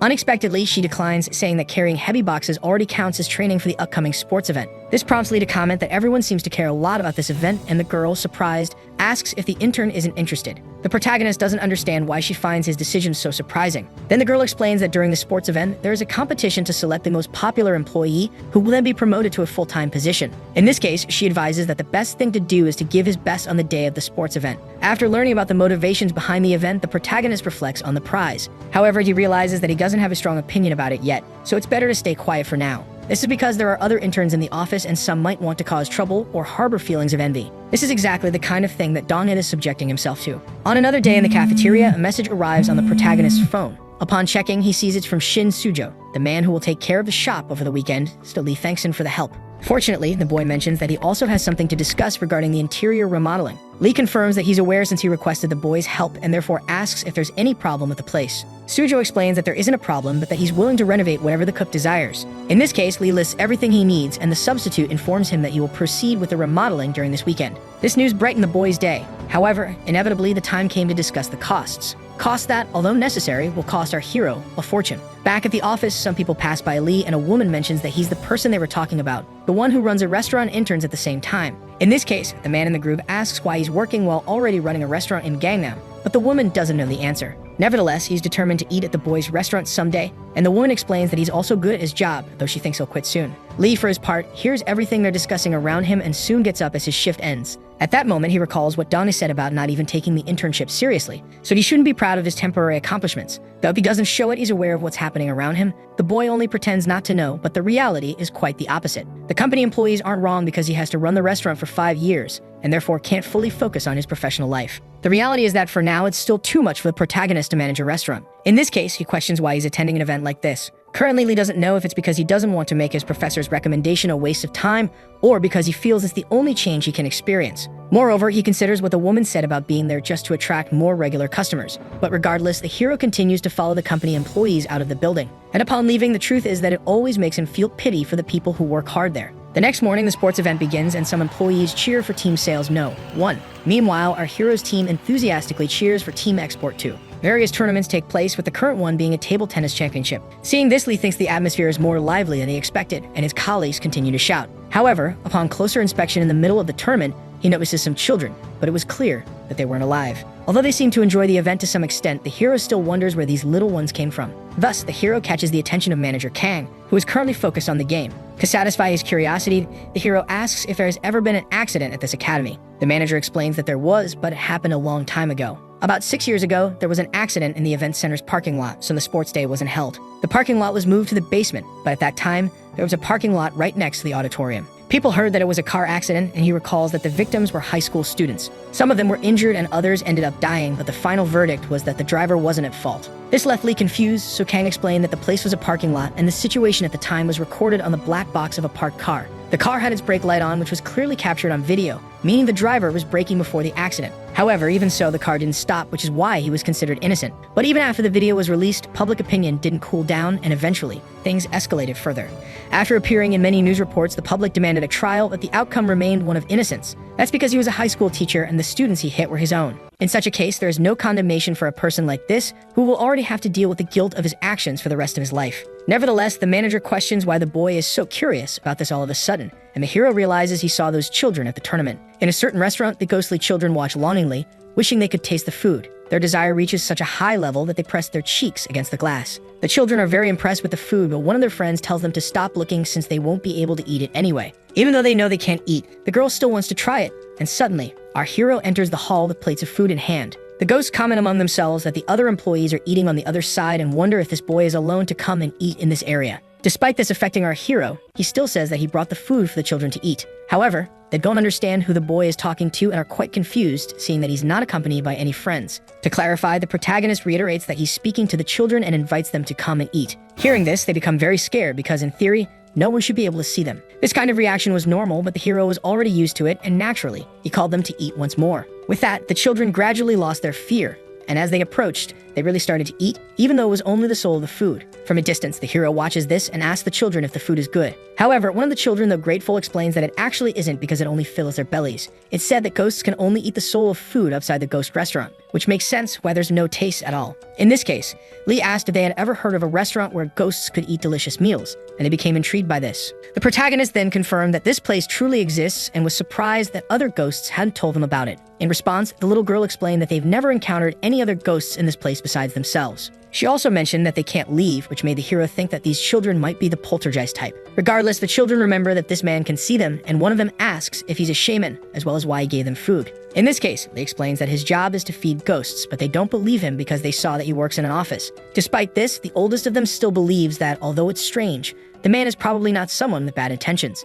In this case, one of the children approaches her benefactor and asks if she can request a favor. She asks the boy to contact their families since this is the first time they've encountered someone who can see them. The child then explains that their parents must be worried and that they still have the desire to comfort their families. Hearing this, the hero asked if the little girl really wanted to tell her family about this. Another child quickly jumped into the conversation, saying, of course, they've been in this realm for 6 years. Lee understands the children's wishes, but believes that to tell the family, he would have to come up with a flimsy excuse, like saying he found them wandering around. Inevitably, such news would be very disrespectful to a family that has already gone through mourning. Therefore, the protagonist suggests that for the sake of the children and their families, instead of contacting them, it's better to choose a different approach. After hearing the boy's opinion, the child shouted, saying they knew it was his selfish desire, but they couldn't leave this place. The child then fell to the ground, very frustrated by everything that was happening. While crying, she reiterated that she was aware of all the problems that would come from doing this, but she no longer had anyone else to turn to. In the face of this distressing situation, Lee began to wonder if there was really a way to help these children. Unlike the ghosts he sees every weekend at the restaurant, these little ones seem very unstable. With this, he thinks that if he were at the restaurant, he could get help from other ghosts. But he's certain that the restaurant ghosts have already been through this type of situation, wanting to know what to do and having no idea where to go. At this moment, everything seems new and lonely for the children, but there must still be a way for them to become more stable. In this case, the hero started thinking about what it is that ghosts can only eat in a restaurant. So far, the protagonist isn't sure if his plan will work since it's only a guess, but he decides to give it a try. Thus, he asks if the children can only stay in the auditorium, to which the oldest of them explains that they can walk a bit within the training center as well. Hearing this, Lee invites the boy to come with him, which naturally confuses the child. In this case, the protagonist tightened his apron, and when the clock struck 11 o'clock, he declared that he was going to cook real food for them. After cooking, all the children began to eat and finally got to taste a well-prepared dish. After finishing their meals, they were very happy and grateful for the man's generosity in making them such good food. Seeing this, the girl advised her friends to eat everything because they wouldn't know when they could eat again. Initially, the hero was worried that they wouldn't be able to eat because they weren't in the restaurant, but it was confirmed that the important thing was the mealtime. Having encountered a living person who could talk to them for the first time, one of the children asked if the boy knew how they could leave the place. However, the hero had no idea. Unfortunately, the girl wasn't frustrated by this. The girl then recalled that this is the first time the boy has seen them, yet he's already doing so much for them, even cooking. She wants to feel like a child again, and since she can't tell her parents about her situation, she asks Lee to help them leave the gymnasium. The girl explains that because they can't move around, they can only think about their parents, and the hero understands that they're right. Although he doesn't know much about ghosts, it's likely that Mr. Sang-Shiol knows something, unlike Ba, who wouldn't even care. So after finishing washing the dishes, Lee explains that if it's that person, maybe they can help the children. The children inevitably become very anxious, already asking when he might come and what kind of person he is. In response, the cook describes this person as the great veteran of the little ones. After looking at each other for a while, the girls still can't figure out who this person might be. Changing the subject, the hero asks for the names of the little ones, so the first girl introduces herself as Ga Lun and the second as Lee Yerim. Next, Yun mentions that the older boy's name is Young Soo. As for himself, the protagonist also introduces himself and asks the children to call him comfortably, without formalities. Without delay, he explains that from now on, he will ask for help from the strongest ghost he knows, so the little ones should remain polite. Hearing this statement, the children understand that there seems to be a ranking among the ghosts, and Lee explains that they'll find out once they meet. Therefore, Lee performs the summoning ritual to call Kim So-hee to the hall. Quickly, she begins to manifest. bringing with her a dense energy that causes young Sue to start feeling unwell. The moment she appears, Kim comments that this isn't the boys' restaurant. To maintain respect, the protagonist apologizes for summoning her so suddenly, and immediately explains that he called her because of these children who are greeting her. Even though she tries to be kind, the girl still makes a very scary face as she asks the kids not to be nervous. Getting straight to the point, Lee explains that these little ones are stuck in this place as ghosts, so he wanted to know how she could help them. Promptly, Sue says he wants to go home, and without delay, all his colleagues say the same. With that, holding her sword, Kim asks if the ghosts were bothering the cook about this. She then says that the children need to know that even the dead should have moderation in clinging to the living. And Lee, even though he can see and talk to ghosts, still has to admit that the worlds they belong to are different. Respectfully, the protagonist explains that he knows this, but seeing these children who died young asking for help makes him want to help them. With that, our hero bows and pleads for Mrs. Soe's help. In light of this, Kim asks the boy to step outside with her for a moment. Outside, Kim asks the cook not to get too involved with ghosts from now on because although it's not wrong to feel pity, it's necessary to stop. Lee, for his part, explains that he may not be able to help all the ghosts, but even so, his heart is moved because they're children. In this case, the girl comments that they're just ghosts, but Lee states that's precisely why he's acting this way. Seeing that she won't win this argument, the girl tells the cook to do as he pleases. However, one thing still needs to be considered before anything else. It's said that only ghosts who can't accept their deaths become lingering spirits or poltergeists. Back in the gym, it's explained that if one forcibly cuts ties with the earth, some of the past memories become blurry as an effect and the chance of ascension is reduced. Thus, it's necessary to think carefully because persistent attachment is also linked to ghostly regret. Cutting strong, lingering attachments to this degree undoubtedly comes with a significant price.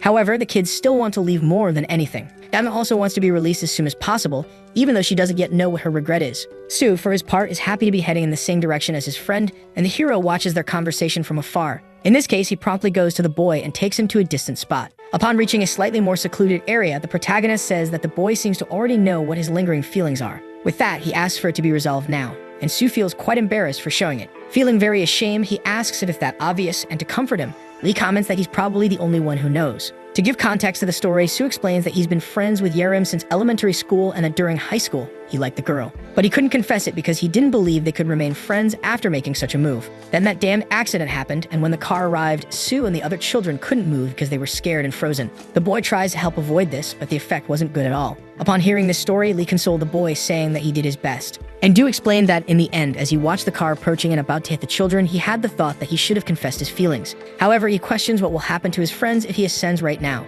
Sad about them having to be left alone, Do comments that if he had noticed and moved a little faster, it might still be alive. Therefore, he doesn't want to confess just to make himself feel better. This statement deeply impacts the protagonist, and unable to wait any longer, Kim asks if she can proceed with her task, which Do agrees to and asks to be done. Moments before proceeding, Kim explains that when what ties them to the earth is released, they'll feel as if their bodies are floating. However, she tells them not to lose consciousness and to make sure to think of their bodies as something heavy that cannot move from its place. Hearing this, Un raises her hand and asks what will happen if she can't manage it. But Kim doesn't know either, which obviously disheartens the children greatly. Despite this, they gather, already preparing for what's to come, and say that if they fail, they should meet at 6 o'clock at the local park where they always played. Do reiterates this and asks his friends not to forget the appointed time. Without further delay, Kim tells everyone to get ready because she's about to begin. Then, drawing her sword from its sheath, she makes several cuts and finishes her movement by planting the sword into the ground. With that, a magical circle of blue fire is generated, and the energy is strong enough to produce a powerful wind that causes immense discomfort. From that circle of blue fire, energy forms resembling currents of water begin to emerge. And surprisingly, Lee can see the thread of lingering feelings that's holding the children to this place. Without hesitation, Kim charges at the threads with her sword and swiftly delivers a precise cut that severs them all at once. At this moment, the most crucial part of the process arrives, requiring the children's concentration. Tu is the first to manage to stay grounded. However, Yerim begins to float despite being held by her friend. Inevitably, the girl can't focus and ends up being pulled away from the boy. In the end, Du falls into despair as he watches his beloved disappear before his eyes, unable to even confess his feelings. Also falling into despair, Lee begins to shout the girl's name, while Kim sheathes her sword, reminding them that she told them to concentrate. However, she couldn't be summoned by the ritual of calling her name. In this case, the boy asks where Yerim went, and Kim replies that she's somewhere in Joseon. But no matter how far she is, she won't be able to cross the borders of the Underworld, which will keep her trapped in this place. Faced with this tragedy, Un asks her friend what they should do now. While wiping away his tears, Du explains that their friend will be okay because Un knows better than anyone that Yerim is a smart person. The girl agrees and remembers that Yerim was the smartest in their class, so all they can do now is believe in her. After doing everything that was asked, Kim states that she will leave and mentions that she'll visit the restaurant again in a few days.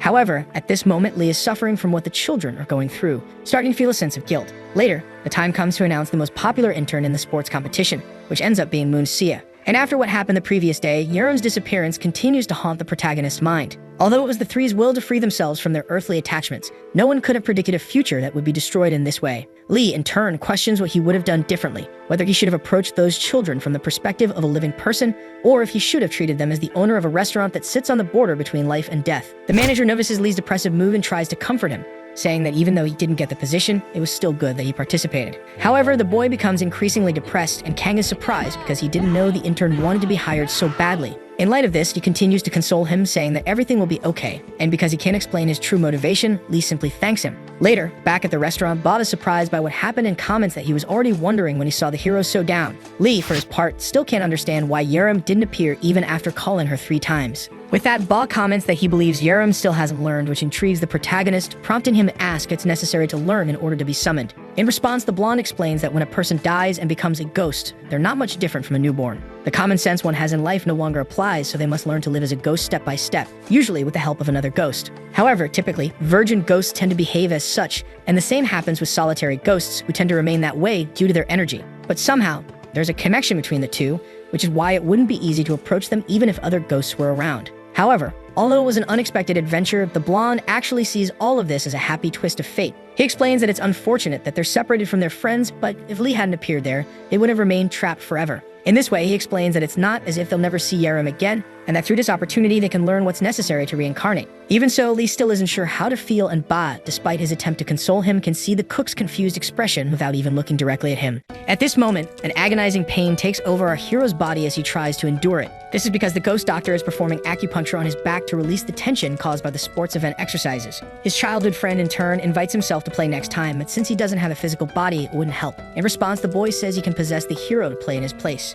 In this case, he is asked if he knows how to do it, and he replies that there's nothing he can't do. Initially, he thought it was risky to perform a possession, considering that Dr. Hio refused the last time. With this, the doctor explained that he refused because he wasn't familiar with it yet, and that it would be better to be cautious. Then after the medical session, Lee ends up feeling much better, and Hio asks for a fried egg as payment. However, the hero believes that 1 isn't enough, so he will make 2 in just a few minutes. After Lee leaves, the boy asks if possession is really so bad that it should be refused in an emergency. To explain, it is said that the body is like yin and yang when healthy, requiring harmony. But when a ghost, which can be called yin energy, enters the body, the harmony is broken. In this case, it is obviously logical to know that this disruption will not be good for the living, though it may seem contradictory for Hio, who is a ghost living in this restaurant. Still, it seems that keeping a boundary between the living and the dead is the best approach, despite inevitable circumstances. A dream comes to the hero's mind, recalling those children desperate over the disappearance of their classmate. Among the most desperate was the boy who couldn't live with this reality. However, Kim brought up the harsh truth that ghosts don't matter that much. Returning to reality, the hero still holds a feeling of guilt for not being able to do anything.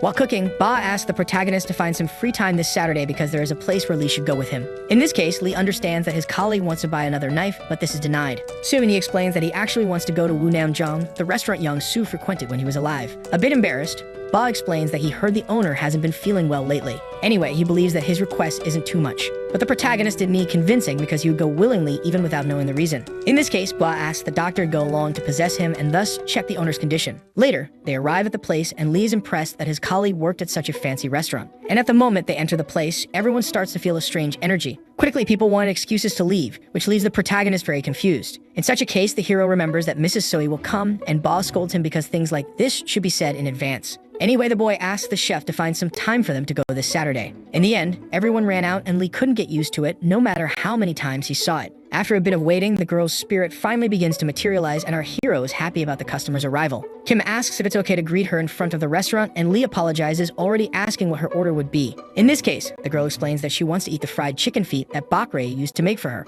However, the hero doesn't remember which page the recipe for this dish was on. Kim, on the other hand, believed the cook would still be shocked by the child's disappearance, but he was better than expected. After a few moments, the dish is served perfectly at the table. The protagonist explains that besides the original recipe, he also added a burning flavor with a blowtorch, which might be different from the original. Kim understands that this is why the smell is different, and fortunately, she is content with the performance. After eating, the girl decided to ask if the hero still cared about the children from that gymnasium. And about this, Kim offered a shot glass to the cook, taking a drink while venting. Promptly, Lee accepts the kindness of his customer and soon begins to speak everything. He says that the situation from days ago still bothers him, and the girl believes it's understandable considering his sincerity. However, the emotion that should be felt was not guilt or something like that. This is because the hero is now working for the people on the other side of life, but he still looks at the ghosts the same way he looks at the living. This makes Lee think a lot, and with the shot glass in his hand, he decides to give his version. After taking over the shop, he was anxious and afraid of the fact that he was dealing with ghosts. However, so far, all the ghosts he has seen were very similar to ordinary humans. So for him, thinking of these two worlds separately was very difficult, which irritated the girl. Furious, she asked to be clearly heard from now on. She comments that deep affection sometimes narrows a person's vision and makes them stubborn, just like the cook. Kim questions if Lee believes she's drawing a line like this just to give a sermon about his prejudice. She explains that if the hero does not find the right balance in the end, he will be the one to suffer. Because in this world, boundaries exist precisely to deal with things like this. After much work, the agreed-upon day to visit the Wunamjong restaurant finally arrives. And in the Plum Blossom room, Lee, already very anxious, believes he is doomed. That's because when he arrived, he caused an embarrassing scene by asking to see the owner. Even though he was a bit embarrassed, thanks to his boldness, he will probably see him soon. Ba, in turn, explains that this room is exclusive to esteemed guests, something that should be a source of pride. Anyway, the boy asks what is wrong with the hero's expression. And despite not showing it, Lee finds it strange to be in Ba's workplace without him. Later, the owner finally arrives, greeting the guest who came to see him. With a smile, the chef says he came by demand and introduces himself as Kim Bong-nam. Showing due respect, the hero bows and introduces himself as a friend of Bae Yong-soo, which the chef receives with enthusiasm. The boy's spirit, meanwhile, begins to play with his former boss, happy to hear him in good condition. The chef in turn comments that since the hero is someone who knows Ba, it will be possible to talk comfortably. He explains that even though they were not close relatives, he still considered him his own son. With this, while Ba was crying with emotion, our hero agreed with the terms. Anyway, Bong-nam asks how they met, and Lee explains that he met him at the Punggol Market. Indeed, this was a place that Cook frequented when he was bored. Then he is asked what the hero does for work, and he replies that he is running a small restaurant in Nanyang. In this case, the chef explains that to do business in this area, considerable skills are necessary. In response, Lee explains that he hasn't been cooking for long but received a lot of help from Young-soo, and thanks to him, he is now able to do his best to cook for his customers. Although a bit suspicious, Bong-nam understands and believes that his godson must be proud to hear this. And indeed, he was, to the point where he couldn't stop smiling for a moment. With this, Lee remembers the real reason he decided to come here today, and Bong-nam makes the hero comfortable to speak, even though it is something embarrassing. In this case, the doctor's spirit explains that the pulse should be examined by naturally holding his hands. However, it was easy to say this, but extremely difficult to find a reason to do so. Ba, in turn, wanted to lend his hand, but couldn't do it because he no longer had a body. So he asked for help from the only person he had left, which is the cook of the restaurant from beyond. Anyway, the hero still doesn't understand why his companion is making such a fuss about such a simple request. Quite directly, Lee asks to hold Bong-nam's hand, who is initially confused. However, upon further explaining that it was something he saw in a dream, the chef sees no problem. At this moment, his invisible hand manages to analyze and notice that the cook's pulse is very cold. Moreover, his blood circulation is not flowing well, which explains the temperature. Unfortunately, it seems that Bong-nam does not have enough energy due to his poor liver condition. But the problem is that his kidneys are also not in good condition, which deeply saddens Ba. He remembers that his master was a very healthy person in the past and doesn't understand the reason for the decline.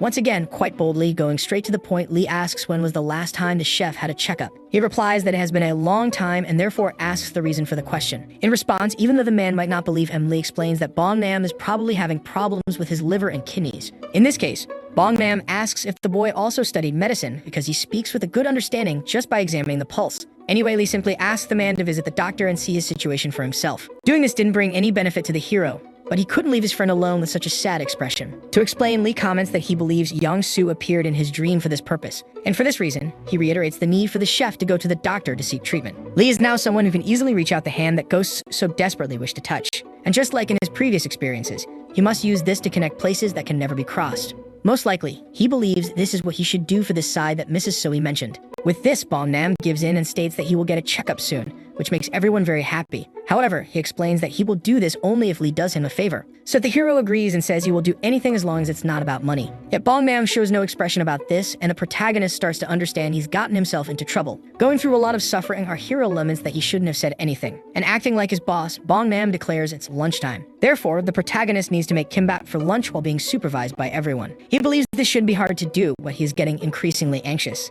In this case, the chef asks him to think of it as making a meal for a friend and to relax, which isn't wrong. Ba, in turn, says he will help his friend since he's never cooked outside of the restaurant. However, the hero says he will try to do it alone, and the ghost is ready to help when necessary. At this moment, Lee decides to think he's serving lunch for a friend's father, not the great chef of Wunamjong. Recalling all the experiences he has had so far, the protagonist believes there is nothing to fear and begins cooking with the rice. For the kimbap recipe, you must first wash the rice very well, and cooking it with seaweed improves the umami. After tasting the ingredients, Lee realizes that fortunately they are fresh, so he washes the cucumbers and salts them. Additionally, he cuts the carrots into thin slices, fries them, and quickly places the ingredients to assemble. After a few more moments and a few cuts, the food was ready to be tasted by everyone. In the end, Lee made the kimbap as requested, but there are still many people to evaluate his first kimbap. Lee feels overwhelmed by so much attention, and since he refused Ba's help, Ba seems too grumpy to assist now. With that, Bongnam comes closer to taste a piece of the dish that his friend said his former godson prepared. And upon tasting it, he smiles and calls his cooks to eat together. Soon, several pieces are picked up with chopsticks and tasted, leaving Lee nervous about the lack of communication. Fortunately, after tasting it, the cooks approves, saying it is delicious.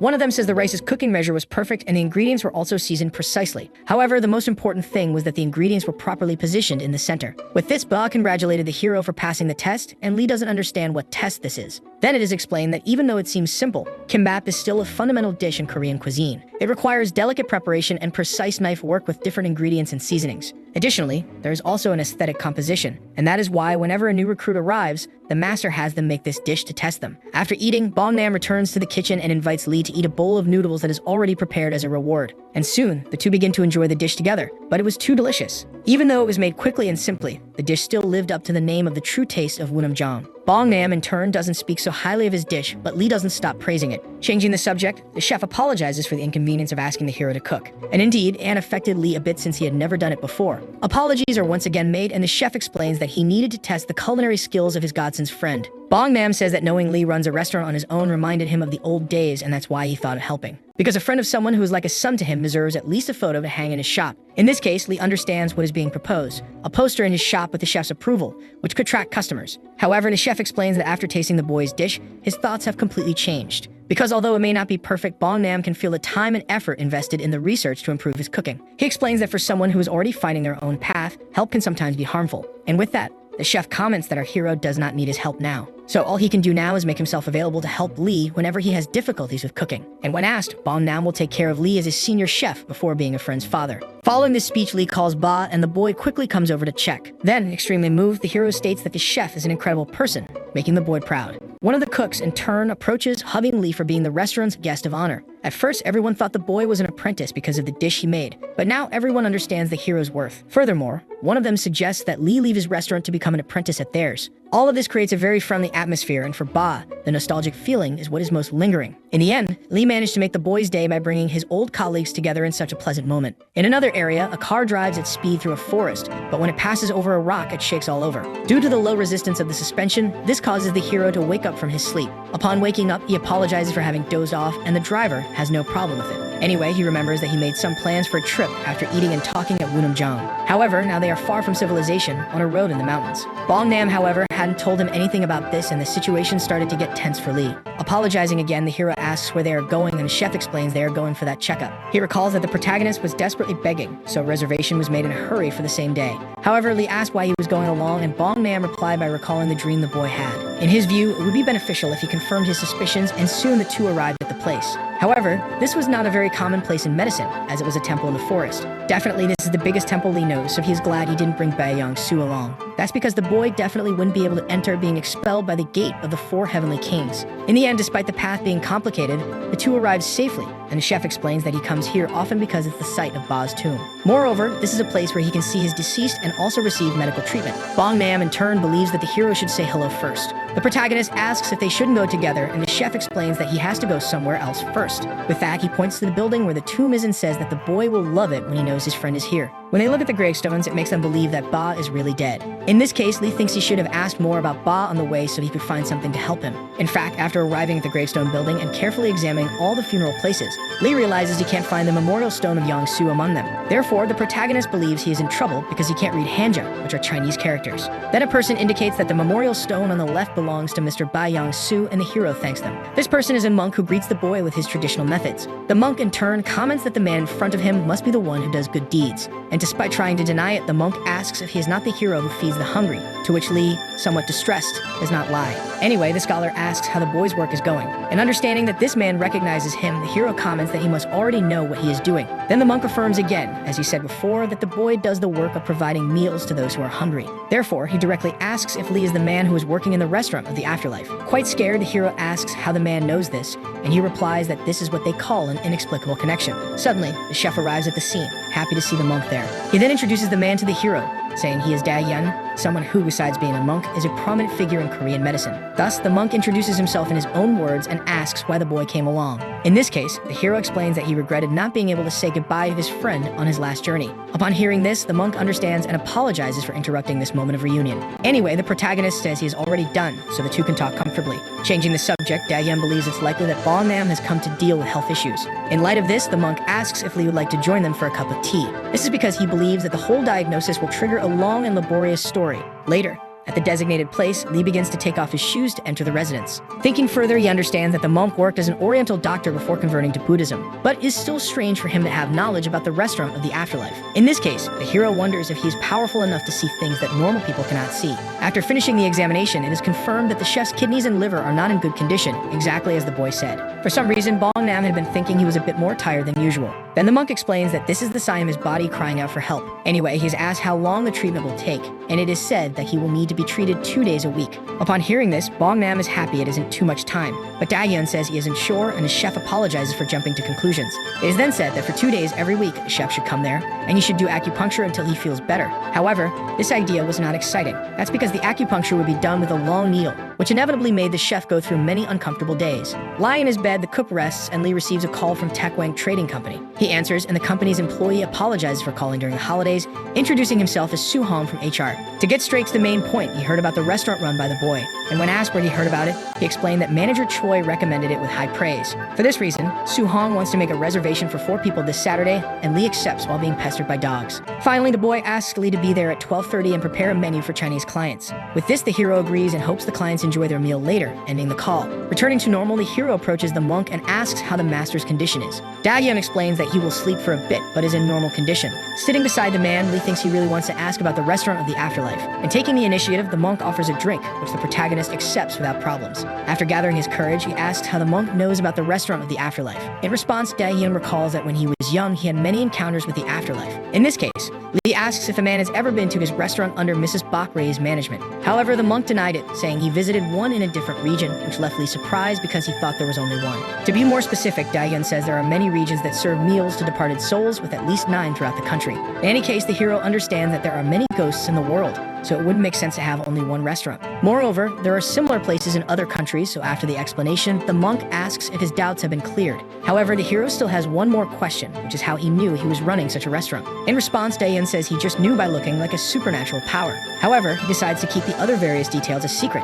On that day, the protagonist learned many things, but it seemed that there was always more to discover. Later, back in the city, all the required dishes were prepared according to Chinese cuisine. The HR employee, in turn, was happy that everything went well and praised the food as everyone loved it. The hero then understands he has done a good job researching Chinese food with his assistant. However, upon closer look, he realizes it's his first time seeing a ghost following the guests wherever they go. Soo-hong asks for a moment with the cook, and Lee quickly offers to meet all their needs. Translating what his elder says, the boy explains that the old man is grateful for the hospitality and wants to offer a drink. With this, the hero accepts, but the ghost beside him was bothering him a lot by standing still without moving. Inevitably, the two exchange glances and the ghost smiles at Lee, who becomes even more uneasy and disconnected from reality. Seeing this, Lee wonders if the ghost doesn't know this is a restaurant of the afterlife, as the man still hasn't eaten anything. To make an excuse, the cook explains that he will step out to bring more food, and the customers understand without complaining. However, before leaving, the hero excuses himself and asks the ghost to come with him to the kitchen. After a few moments, he prepares the soul of stir-fried pork with red pepper. This is because it was a dish the ghost probably hadn't tried, as it wasn't Korean.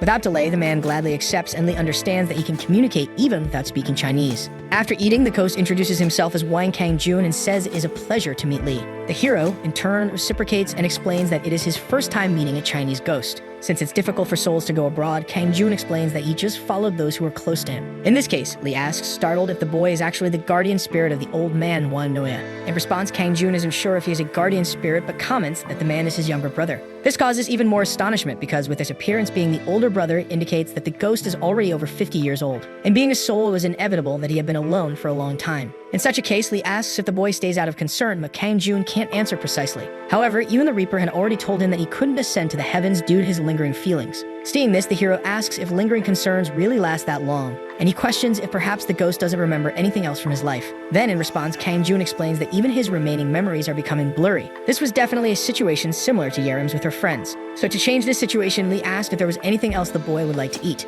And although he refused to ask for another dish, the hero insisted, saying he wanted to prepare something that touched his feelings. Due to the insistence and pressure making him embarrassed, the ghost reveals he would like to eat noodles with egg. The memory of the Wang brothers is of noodles with egg, but the ingredients in the recipe were simpler than expected. The green onion used for seasoning is sliced thinly, and the fine noodles are lightly boiled and then strained. Inevitably, the old man smells that food and heads to the kitchen. With a nostalgic feeling, he says he misses that smell, and the hero welcomes him. Continuing, the protagonist explains that he heard the old man liked noodles, so he decided to make a simple one. This impresses Kang Jun because the cook can communicate in another language. All of this was due to the effects of the restaurant, and soon the eggs were beaten in the bowl. Then they were quickly mixed with the noodles to prevent them from cooking from the heat. It is said that eggs were very precious when Kang Jun was alive, and he couldn't even imagine having them in abundance as he does now. So he would only buy a few eggs when he earned money and would soon cook them for his younger brother. He loved it very much, even though he always ate simple noodles. However, the moment he tried it with the eggs, he said he felt as if he had become an emperor. The recipe is a bowl of noodles with egg made for Mr. Kang Jun, but is also a dish that holds the memories of Wang Noya, which makes it necessary to serve it with great respect. Soon the two sat down to eat, and the first to taste was the old man, whose eyes were shining. Other ghosts often recall some of their past stories when they eat their favorite foods, but it seems that noodles with egg may not be enough to evoke Kang Jun's memories. Anyway, the ghost asks the cook to give his brother some raw garlic. It is said that he likes to eat this meal along with a bowl of raw garlic. Without delay, the protagonist brings it to the table, which greatly surprises the old man with the cook's knowledge. The HR employee then asks about the name of the dish, which is said to be the Emperor's Noodles. However, Wang Noya explains that he was the one who invented this name because this dish was something made only between him and his brother. And although simple in those old times, this dish was the most delicious thing in the world. With this, he says that a drink to go with it would make everything even more perfect, so Su-hong goes to fetch one. After eating quite a bit, the old man explains that since their parents were not around, his brother was the one who raised him. Thus, it is said that he was like a father and a mother to him. And even though his memories are blurred, the old man still remembers his brother as someone trustworthy and worthy. But sometimes he can't help but feel that he was abandoned when he was young. Hearing this, Lee asks about what was just said. It is explained that the boy's parents passed away due to the war, and Kang Jun had to take on the responsibility. There were times when he had to leave his brother to go out and work, and on a fateful day, he remembered feeling that the way home was far away. He thought that resting for a while would help, but for some reason, he didn't remember anything anymore. Thinking logically, it was likely that his death happened at that moment, leaving his hungry brother behind. This account could be related to a case of sudden death. The hero himself has seen situations like this while working in construction, with a colleague fainting from work. That said, Wang Noya explains that he was 8 years old when this happened, and his brother did not return for more than a week. On the first day, he was worried, but after a week, feeling turned into anger. That's because despite initially being concerned about his family members' well-being, over time, all the worry was replaced by the painful hunger that only grew. So one day, the old man decided to leave home and did everything he could to avoid starving to death. It was exhausting, and many times he thought that dying would be the best way out. But one day he had a thought. Wang Noya thought that if it was so hard to survive, his brother, who had to take care of both of them, must have abandoned him because of it. However, the hero shouted, saying that it was not true, which startled both of them. He was asked why he shouted, but Lee just continued saying that it wasn't true. He says he believes that the person who cared so much for his brother wouldn't abandon him like that. With this, he gives his opinion that there must be other reasons beyond his control. However, the old man denies this possibility and insists that his brother definitely abandoned him. Thus, confusion takes over Lee, and in response, Wang Noya explains that if the abandonment isn't real, it means that his brother died the day he didn't come home. And even so, he resented his poor brother for decades, which would be very cruel. In an overview of things, Lee thinks that during this time, Kang Jun was always watching everything. And even being by his brother's side as the guardian spirit, it seemed more like a punishment. There was a situation where he couldn't defend himself or offer comfort to his younger brother, who blamed himself. For a long time, he must have wanted to tell him and reassure him that he didn't abandon him, or that he is very sorry and never thought of leaving him alone. Anyway, the old man is trying to accept this new version of the story now. That's because the long years have revealed that being resentful of someone for decades is not so different from missing them. In the end, the fact that he can't forget the taste of these noodles with egg is proof of this. Knowing the reality and accepting it are different things, and even so, Wang Noya finally gathered the courage to accept it. With this, Lee apologized for bringing up such a heavy topic during a pleasant meal. Changing the subject, the old man recalls that his brother said they should drink all night when they became adults. In this case, the sun is still high and his brother is not there, so Lee is invited to drink. Thus, the old man repeats his invitation and asks if the cook intends to join him. Recalling the phrase about drinking, Lee believes there must be a clue about Kang Jun's lingering feelings in it. Wang Noya, in turn, comments that in the first 10 years, he was completely resentful. And in the next 10 years, his memories slowly faded until everything became just faded memories. At this moment, the old man can't even remember his brother's face. But while eating this bowl of noodles, he can at least remember the sound of his laughter. The voice of his older brother was present, telling him to eat a lot and share his portion with him. This was something that Wang Noya could definitely hear when recalling a moment. In the past, the old man's brother used to scold him for the lack of manners the little one had committed. With that, kneeling on the floor, young Wang Noya apologized for his words and was asked what he had done wrong. In this case, In tears, he recalls that he begged his brother to buy him some sweets. And even then, Kang Joon said he wouldn't buy anything for him, which was interpreted as a lack of love. Seeing this, the older brother asked his younger sibling to promise he would never say that again in the future. But in the end, the little one again misunderstood, saying that these actions were because his brother didn't want to play with him. He also recalls that Kang Joon always came home late, and despite promising to play, he continued going out to work. In such a case, the older brother explained that he had to work so that both could have food to eat,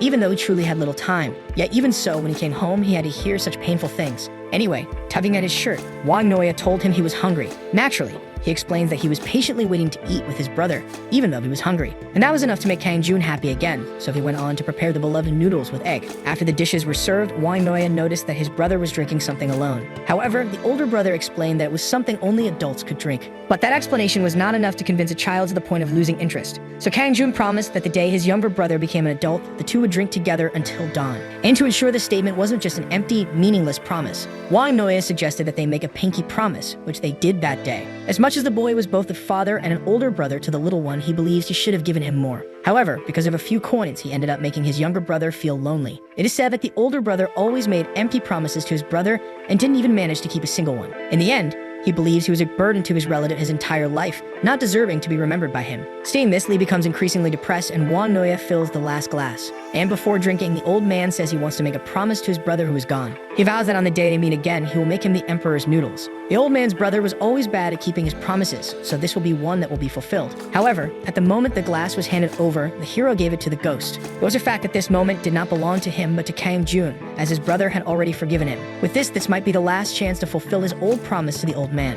And at the moment the two drink together, something feels different to Wang Noya. Unexpectedly, he can see the image of his younger brother in front of him, drinking with him. And Kang Joon asks his brother to return a little slower and a bit later. That's because he cannot surpass Wang Noya's patience, but the Hiran will still wait a little longer. And also about the promise to drink together, the boy finally apologizes for taking so long. With this, the pinky promise between the two is finally fulfilled, and with tears in his eyes, Kang Joon begins to ascend to the heavens. Even after decades, Kang Joon had not forgotten the promise he made. So now Lee asks the boy to rest at ease in his afterlife, as he deserves. And finally, Wang Noya remembers that he once said that if he earned a lot of money, he would make his brother eat in abundance. Then he suggested various meals of noodles with egg, and even though there were many other dishes, that was enough for the two. Having experienced such a strong emotional event, the old man collapsed on the ground. And when people came to his aid, he recalled hearing someone call him Xiaobo. Seeing this, the customers remembered that this was the old man's nickname when he was a child. Then he explains that the voice was telling him to return slowly and that he would be waiting. But that voice was definitely the voice of his older brother, who had been gone for so long. After these events, while cleaning the restaurant, the hero still wasn't sure what happened. However, it seems that Wang Noya was able to hear Kang Joon's voice as a true miracle. In this case, he thinks that this one-meal restaurant becomes more mysterious the more he learns about it. With this, he wonders if there is anything that can surprise him, although there have already been some surprises. And at this moment, he finds some checks in his hand. He doesn't remember when they appeared, but he recalls that the same thing happened when the other ghosts ascended. Anyway, after examining them, Lee just thanks and thinks he will use them carefully. Running this one-meal restaurant is much more rewarding than the boy thought. The job requires a lot of attention, time, and effort, but he can feel the customer's satisfaction in his skin. Honestly, the money is also good when it comes in ways like this. However, the more he hears the ghost stories and understands them, the more he worries about those outside the restaurant. Lee believes there must be ghosts like Mr. Kang Joon who can't just pass through the restaurant. In this case, he decides to contact the lawyer to find out if he can interact with ghosts outside the establishment. The call starts, and in his car, lawyer Shin answers, already asking what the problem is. Thus, the hero's situation is explained, and he asks what he should do about the ghosts outside the restaurant. From what the lawyer heard, he believes it's likely that the cook has interacted with ghosts from other places. So without lying, Lee explains that he didn't want to pretend he didn't see what he was seeing, but didn't call just to make excuses. In the end, he just wanted to avoid pretending not to see the ghosts whenever he wished to help them. Shin, in turn, is glad that the boy is adapting well to the restaurant, and he soon asks the cook if he knows why the heroes in movies hide their identities. Then he explains that too much attention tends to interfere with actions and plans. Therefore, overwhelming attention directed at specific individuals can make this kind of thing difficult. The hero doesn't understand, so it is said that if the ghosts know there is someone who wants to hear their stories and fulfill their wishes, naturally, everyone will be tempted to gather and ask the boy for help. Not only in his personal life, but this could also interfere with his work at the restaurant. Seeing this, Lee understands that something like this can really happen, but Shin still asks the boy to try. That's because he and his brothers were welcomed by their mother and lived next to the restaurant.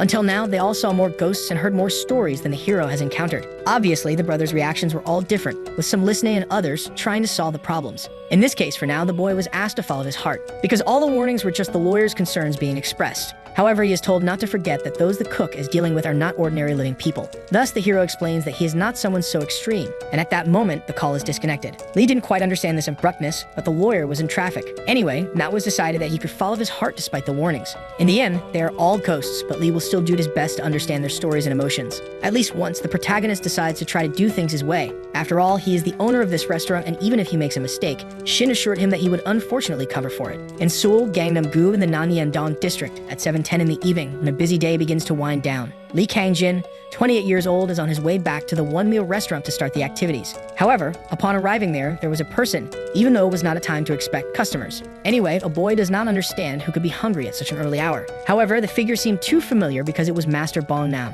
Initially, the hero was going to ask why he came, but more importantly, he wanted to know how he found the place. The one-meal restaurant is a place built for ghosts on human land, and to prevent humans from encountering ghosts, there is something equipped in the place. With this, if there are ghosts in the place, living people cannot find the restaurant and end up wandering around its surroundings. But despite there being some inside the place, the chef still managed to find it with extreme ease. Anyway, to avoid being rude, Lee invites the man to enter his establishment. Upon entering, Bong Nam explains that the lights were on and the boy had left them that way for the ghosts to see. In any case, the hero wonders where Ba is because he loves his master and is not there. To start a conversation, Lee explains that if he had been notified in advance, he would have arrived on time. Then the chef asks if a reservation is necessary and the hero denies it, saying it's just a regular restaurant. However, the menu of the place was indeed unique. There were only 2 main dishes, and the rest was up to choice. In this case, Bong Nam asks if the boy doesn't suffer from a lack of staff, because even being a skilled chef, it's difficult to handle a random menu. In response, the protagonist explains that he is also working at a company, so the operating hours are limited and manageable. Continuing, he informs that he is working as an intern at Taekwang Trading. But for someone who has a restaurant in the heart of Nanyang, working as an intern at a company is confusing. So Lee anxiously comments that for various personal reasons, he had to work 2 jobs. Obviously, even though the hero decided to do what he wanted, he still couldn't reveal the whole truth. Seeing this, the man commented that when he was young, he also had to work in many places. Getting to the main point, Lee asks what his customer has in mind to eat tonight. However, Bong Nam doesn't have anything in mind and wants to try the best dish the cook can offer him. In this case, our hero runs off to think calmly in the kitchen, and upon arriving there, unexpectedly, his assistant didn't seem to be around. However, the moment the protagonist thought he had ascended on his own, he appeared behind Lee asking about his master and almost scaring him to death. Very scared, the hero informs him that the master has already entered and the boy understands. Anyway, Lee asks for all the other ghosts that were always there are, and Ba explains that he drove them all out because he couldn't let his master wander the streets alone. In this case, the hero asks why his colleague didn't come in immediately, and he comments that if a ghost stays near his master, it might worsen his health. Seeing this, Lee asks if the same thing doesn't happen with him, but it is said that it doesn't with some bluntness. Therefore, the hero feels sad about Ba's attitude, and to apologize, the ghost explains it was just a joke. Anyway, the master will leave after dining at the restaurant, so a menu must be thought of. Suddenly, someone enters the restaurant, and this someone is another human customer. A customer who is already known, Old Man Wang Noya, who asks if he can have dinner at this restaurant tonight. Lee promptly accepts and asks if there is anyone else to dine with the gentleman. Then Wang Noya explains that his daughter has business to attend to and his son-in-law has gone to the broadcast station. So the hero understands and asks what the man wants for dinner, receiving the same open request as Bong Nam. With this, he asks both of them to wait for a moment, and inevitably an uncomfortable atmosphere sets in. To lighten the mood, the chef asks if the old man would like to sit with him so they don't remain alone. Soon, Wang Noya accepts and praises Bong Nam's pronunciation when speaking Chinese. However, after the two sit together, silence again becomes their reality. From another perspective in the kitchen, the food is being prepared and the old man smells grilled tofu with perilla oil. And at this moment, the two understand that if this dish is fried, it becomes a perfect snack to accompany drinks. Back in the kitchen, Lee just thinks that tofu should be good for the master's health. Then he asks Ba to check the pan that was placed on the stove. And time passes with a delicious smell surrounding the entire restaurant area. Later, somewhere on the Korean peninsula, Kim walks through a field of white flowers. But at a certain moment, she notices the presence of a lost girl in the middle of the thicket. Without delay, she approaches the little girl and touches her back, surprising her. Fortunately, it was Urim, and after much searching, Kim finally managed to discover where she was. With a smile on her face, the girl pulled Urim by the hand to finally take her to her old friends. After a lot of work, the dish was ready, so the need now was to serve it as quickly as possible. The chosen meal was beef abalone porridge and sweet crispy tofu, made with an adult's body in mind. But the moment Lee approaches with a tray carrying the meal, a bottle is spotted on the floor. The hero almost trips but manages to dodge, and his customers are already tipsy from drinking. The chef in turn gets quite excited that the proper dishes are ready. Without taking any pause, the two continue drinking non-stop even though they are already completely intoxicated. With this, Lee remembers that Bong Nam asked him for a bottle of soju some time ago, but he didn't expect them to drink so much. Anyway, he serves the beef abalone porridge and crispy sweet tofu to both of them. In the end, Lee is happy that the two seem to be getting along well, despite having a ghost behind them. After serving the dishes, the hero asks the master not to drink so much considering his health issues. Bong then thanks him for everything and praises the boy's cooking skills. However, he comments that the restaurant is a bit colder than usual, which the old man agrees with. Despite this comment, Lee feels normal, but when he looks at the clock, he realizes it is almost 11 o'clock. In this case, Lee makes an excuse, inventing that this is probably due to the two of them drinking. Seeing this, the old man understands that they don't need to stay longer since they already had a good time, and Bong Nam agrees. Moreover, they both praise the time they had at the restaurant and the quality of the meal. Wang Noya, in turn, explains that the dinner was even more perfect because he met someone to drink with. Finally, the old man says he will leave the money for the meal on the counter,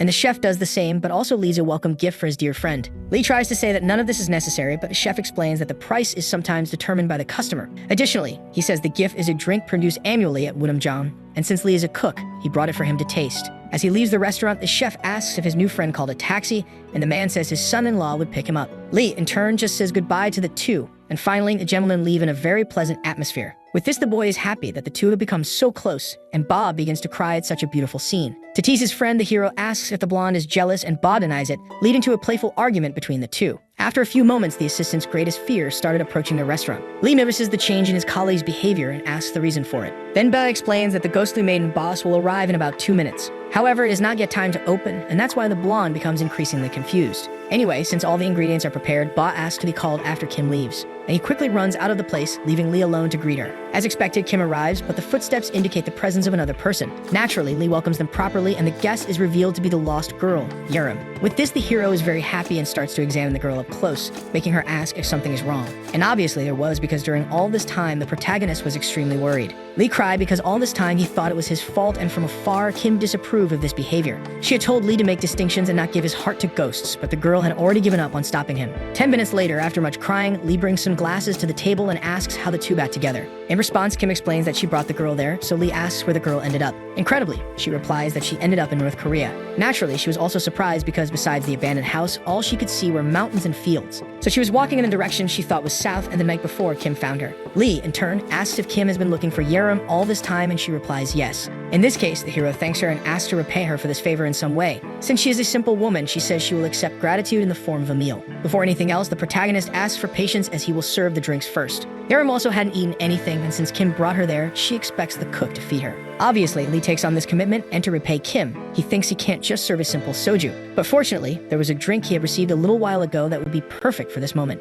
After preparing the dishes, the hero first serves Yerim with omuras and tteokbokki. And for Madame Soye, stir-fried pork with garlic and alcohol is served, which surprises Yerim. While Kim opens the drink, she asks the girl to go ahead and eat everything. And strangely, Lee notices that the girl receives some etiquette training before coming to the restaurant. After opening the bottle and tasting a little, Soye notices that this alcohol is not the simple soju. Seeing this, Lee asks how it is and explains that it's a homemade alcohol made by someone he knows. Continuing, he explained that they said it was good, which is why the bottle was served to Kim. Fortunately, the girl approves of the drink, which makes the hero quite satisfied with Woon Jung's work. Additionally, he offers an apple he got from Mr. Du Chi, which is described as delicious. Initially, it seems strange, but the two decide to try a peach because of the effort. And the moment they eat it, they are amazed by the taste, which is truly delicious. However, they don't know if the good taste is just because they haven't eaten apples for a long time. Anyway, Kim said that since they are something you couldn't eat here, it would surely be delicious. This even makes Lee wonder if they are just normal apples, and soon Soe gets up to leave. That's because if this child wants to go to her hometown, the two should start moving as quickly as possible. Therefore, Yerim also gets up, and before leaving, she thanks Lee for cooking for her a second time.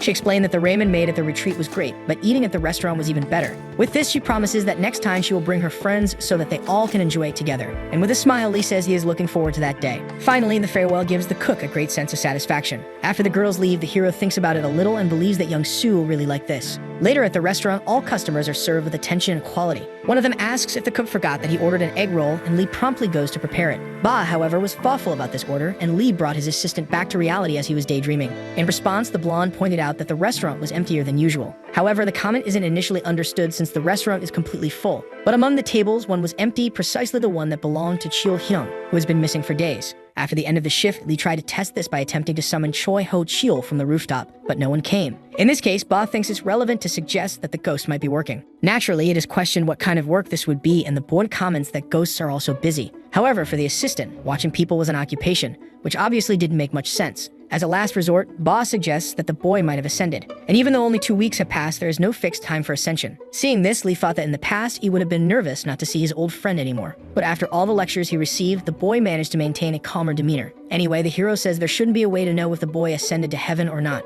But Bae surprises him by knowing a way to check this, one that is closer than Lee expects. Answering a call, the employee from JS Finance asks what the problem is. And with a bad debtor, he explains that even after death, there is still a privacy law, so he cannot provide information. In this case, he asks if it will be difficult to find out about someone's ascension. However, Duchi believes that if that's the question, he can find out in an instant. With that, after checking his papers, it is reported that Mr. Choi Ho-cheol has not yet ascended. And unfortunately, only this information can be given, but it is already enough for our hero. And before he could hang up, Duchi asked for a moment because he had something he wanted to report to the boy. Promptly, the cook asks what matter the employee wishes to discuss with him. In response, Yuchi asks the hero to come to his bank at least once. Obviously, this summons is interpreted incorrectly by the boy, who starts to get scared. Then the JS Finance employee explains that Lee will not die if he comes to visit them. That's because since he took over the restaurant of the afterlife and stepped into this world, it would be useful to see how the bank works. And perhaps if the hero saw the afterlife with his own eyes, he could better understand the people from there. Seeing this, Lee realizes that his business is closed and therefore he has time, but he asks how he can do it. With that, Duchi explains that there is a way to get there using the basement of the building. It is said that simply by placing the business card on the basement door, he will be able to go. The hero believes it is a magical passage, but Duchi prefers to call it the science of the afterlife. Finally, Lee thanks him, as for a moment, he thought his dear friend had left without saying goodbye. However, Boss says that the man is just like someone who has ascended because now they don't even know where he is. This saddens Lee, and seeing such a sad expression on his colleague's face, the blonde says he will ask about Cheol and the surrounding areas. This statement revives the protagonist, and now the hero can visit JS Finance without worries. Finally, the two say goodbye and each goes in opposite directions to carry out their tasks. When he arrives at the basement, the boy finds himself deep in thought, realizing he can access such a place with just a simple card. There are many stories of living people crossing over to the afterlife, like the myth of Orpheus and Eurydice, or the story of Princess Bari and the tales of the living crossing over to the realm of the dead. They are always depicted as incredibly difficult and dangerous. So the hero always imagined that the journey to JS Finance would be tremendous, but everything is wrong. That's because the moment he crosses the door with the card, he falls into a blank, empty space. Looking around, he doesn't understand what is happening, and without delay, someone opens a door. Then several others follow this example, and they all start falling into the same space as the protagonist. And as a logical effect, that crowd of people passing through it makes Lee struggle to stay standing. But among these people was Duchi, who quickly came to his rescue. The employee, in turn, commented that the boy almost got sucked in and asked what his first impression was. In response, Lee said that everything was incredible, despite feeling like he was in a strange and different world. With that, Duchi explains that first-time visitors are always quite surprised. Changing the subject, the hero asks if all the people who come here have already passed away. In response, he is told that many who work in the afterlife also come and go to this place. After all, the afterlife is also a society and one that cannot exist without people. And this makes the boy realize that death is not a complete end, but rather a new beginning. Anyway, the size of the line impresses Lee, and at this moment, he remembers what his friend once said, because in front of him, he's finally seeing the line that all ghosts fear. It is said that JS Finance intentionally set it up this way to consume the ghost's time because, in the end, time is money. After some time among strange and giant ghosts, the two finally arrive at JS Finance.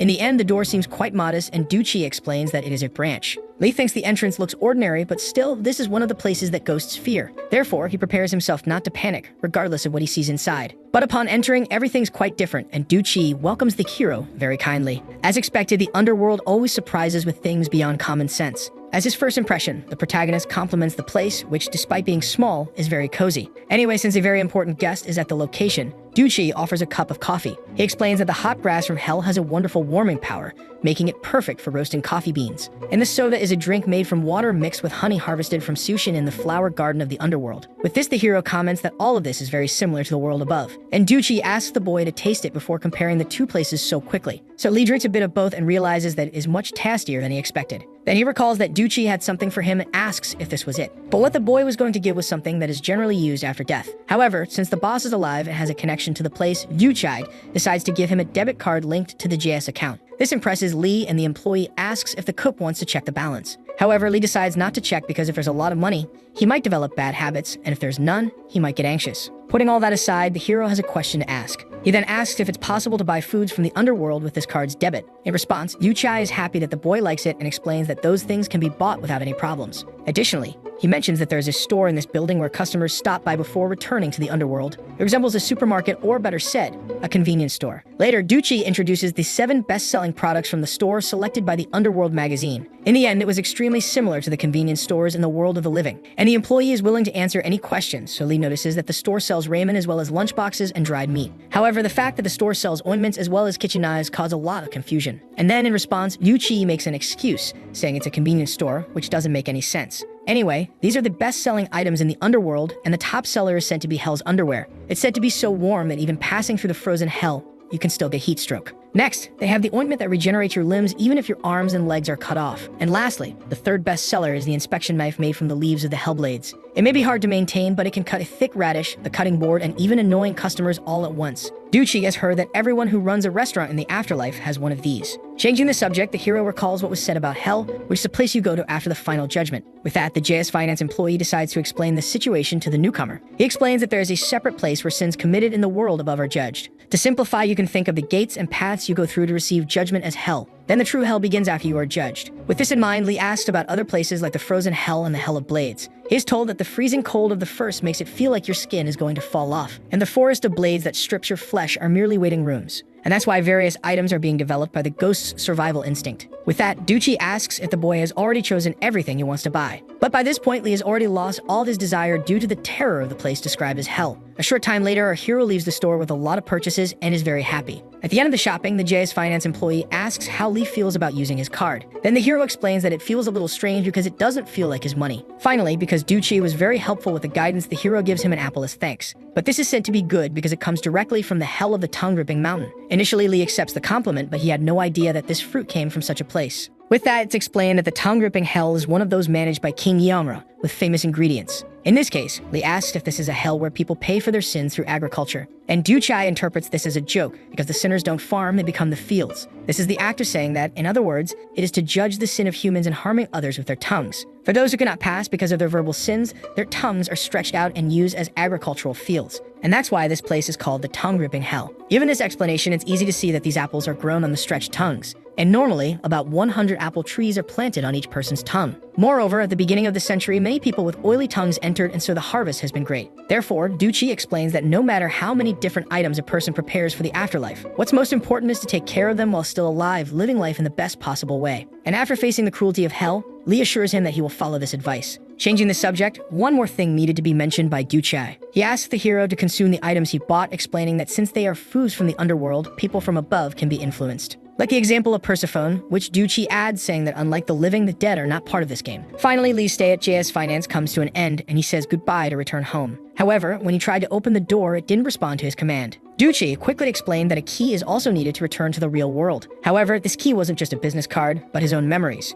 It's said that if Lee thinks of any door and imagines himself entering it without being refused, it will open. This means it's a place that only the boy can access because the house is connected to the soul of the person. With this, he is asked which house Lee would like to think of. Hearing this, the hero begins to reflect on his entire life to return to his memories. Recalling all the steps he has taken so far, Lee starts to search for the place he needs to return to. And after some time, he finally comes to the conclusion about where he belongs. So inevitably, the hero returned to the restaurant, as was to be expected. It was fascinating because even though he had started working there recently, he was already familiar with this place. However, he admits he is tired after the whole trip and wonders if Young-soo has already found Hakil Hyun. At that time, the protagonist didn't know many things happening around him. He believed that since his friend was a ghost, he would find the way better than he could. Innocent thoughts like Hyun not appearing because he was busy with other things were something that frequently crossed his mind. But Lee had little idea of what was truly happening, and it wasn't the time to be lost in carefree thoughts. Later in the city, among a crowd of people, a malevolent being walks without a defined direction. This is a female ghost who seems to be completely corrupted and yet continues to cry out for help. Even after wandering through the city, Boss still hasn't found where the hero's friend is.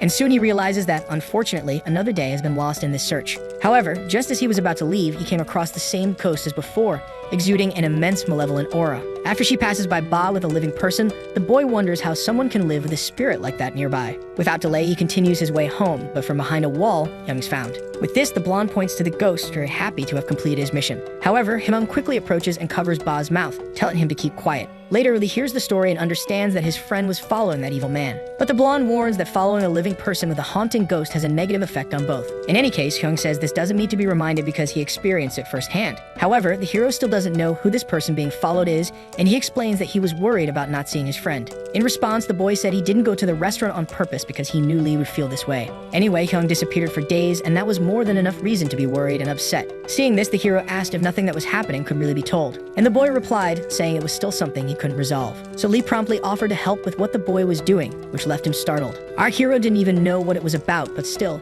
he was willing to help out of consideration for his friend. However, Hyung refuses the offer of help because it's too dangerous to share the responsibility. However, after much insistence, the boy decides to tell him but explains he isn't doing it to get help. At this moment, he is not just following a suspect with a bad reputation. It's also investigating a serial murder case in the city of Cheolsea. This case was in the news for several days a few years ago, and the bodies were found. There was no evidence against the suspect. Then it is said that the one Hyung is following now is the culprit of this incident. That's because, even without evidence, the boy still knows the faces of the victims, and he says he will never forget them. The victims became ghosts and stayed with that man, but now there are more ghosts than the officially announced victims. With this seeing how the victims ended up in the afterlife due to the resentment caused, Hyung is determined not to stand still any longer. So the video ends here. If you don't want to miss the next part, activate the notification bell.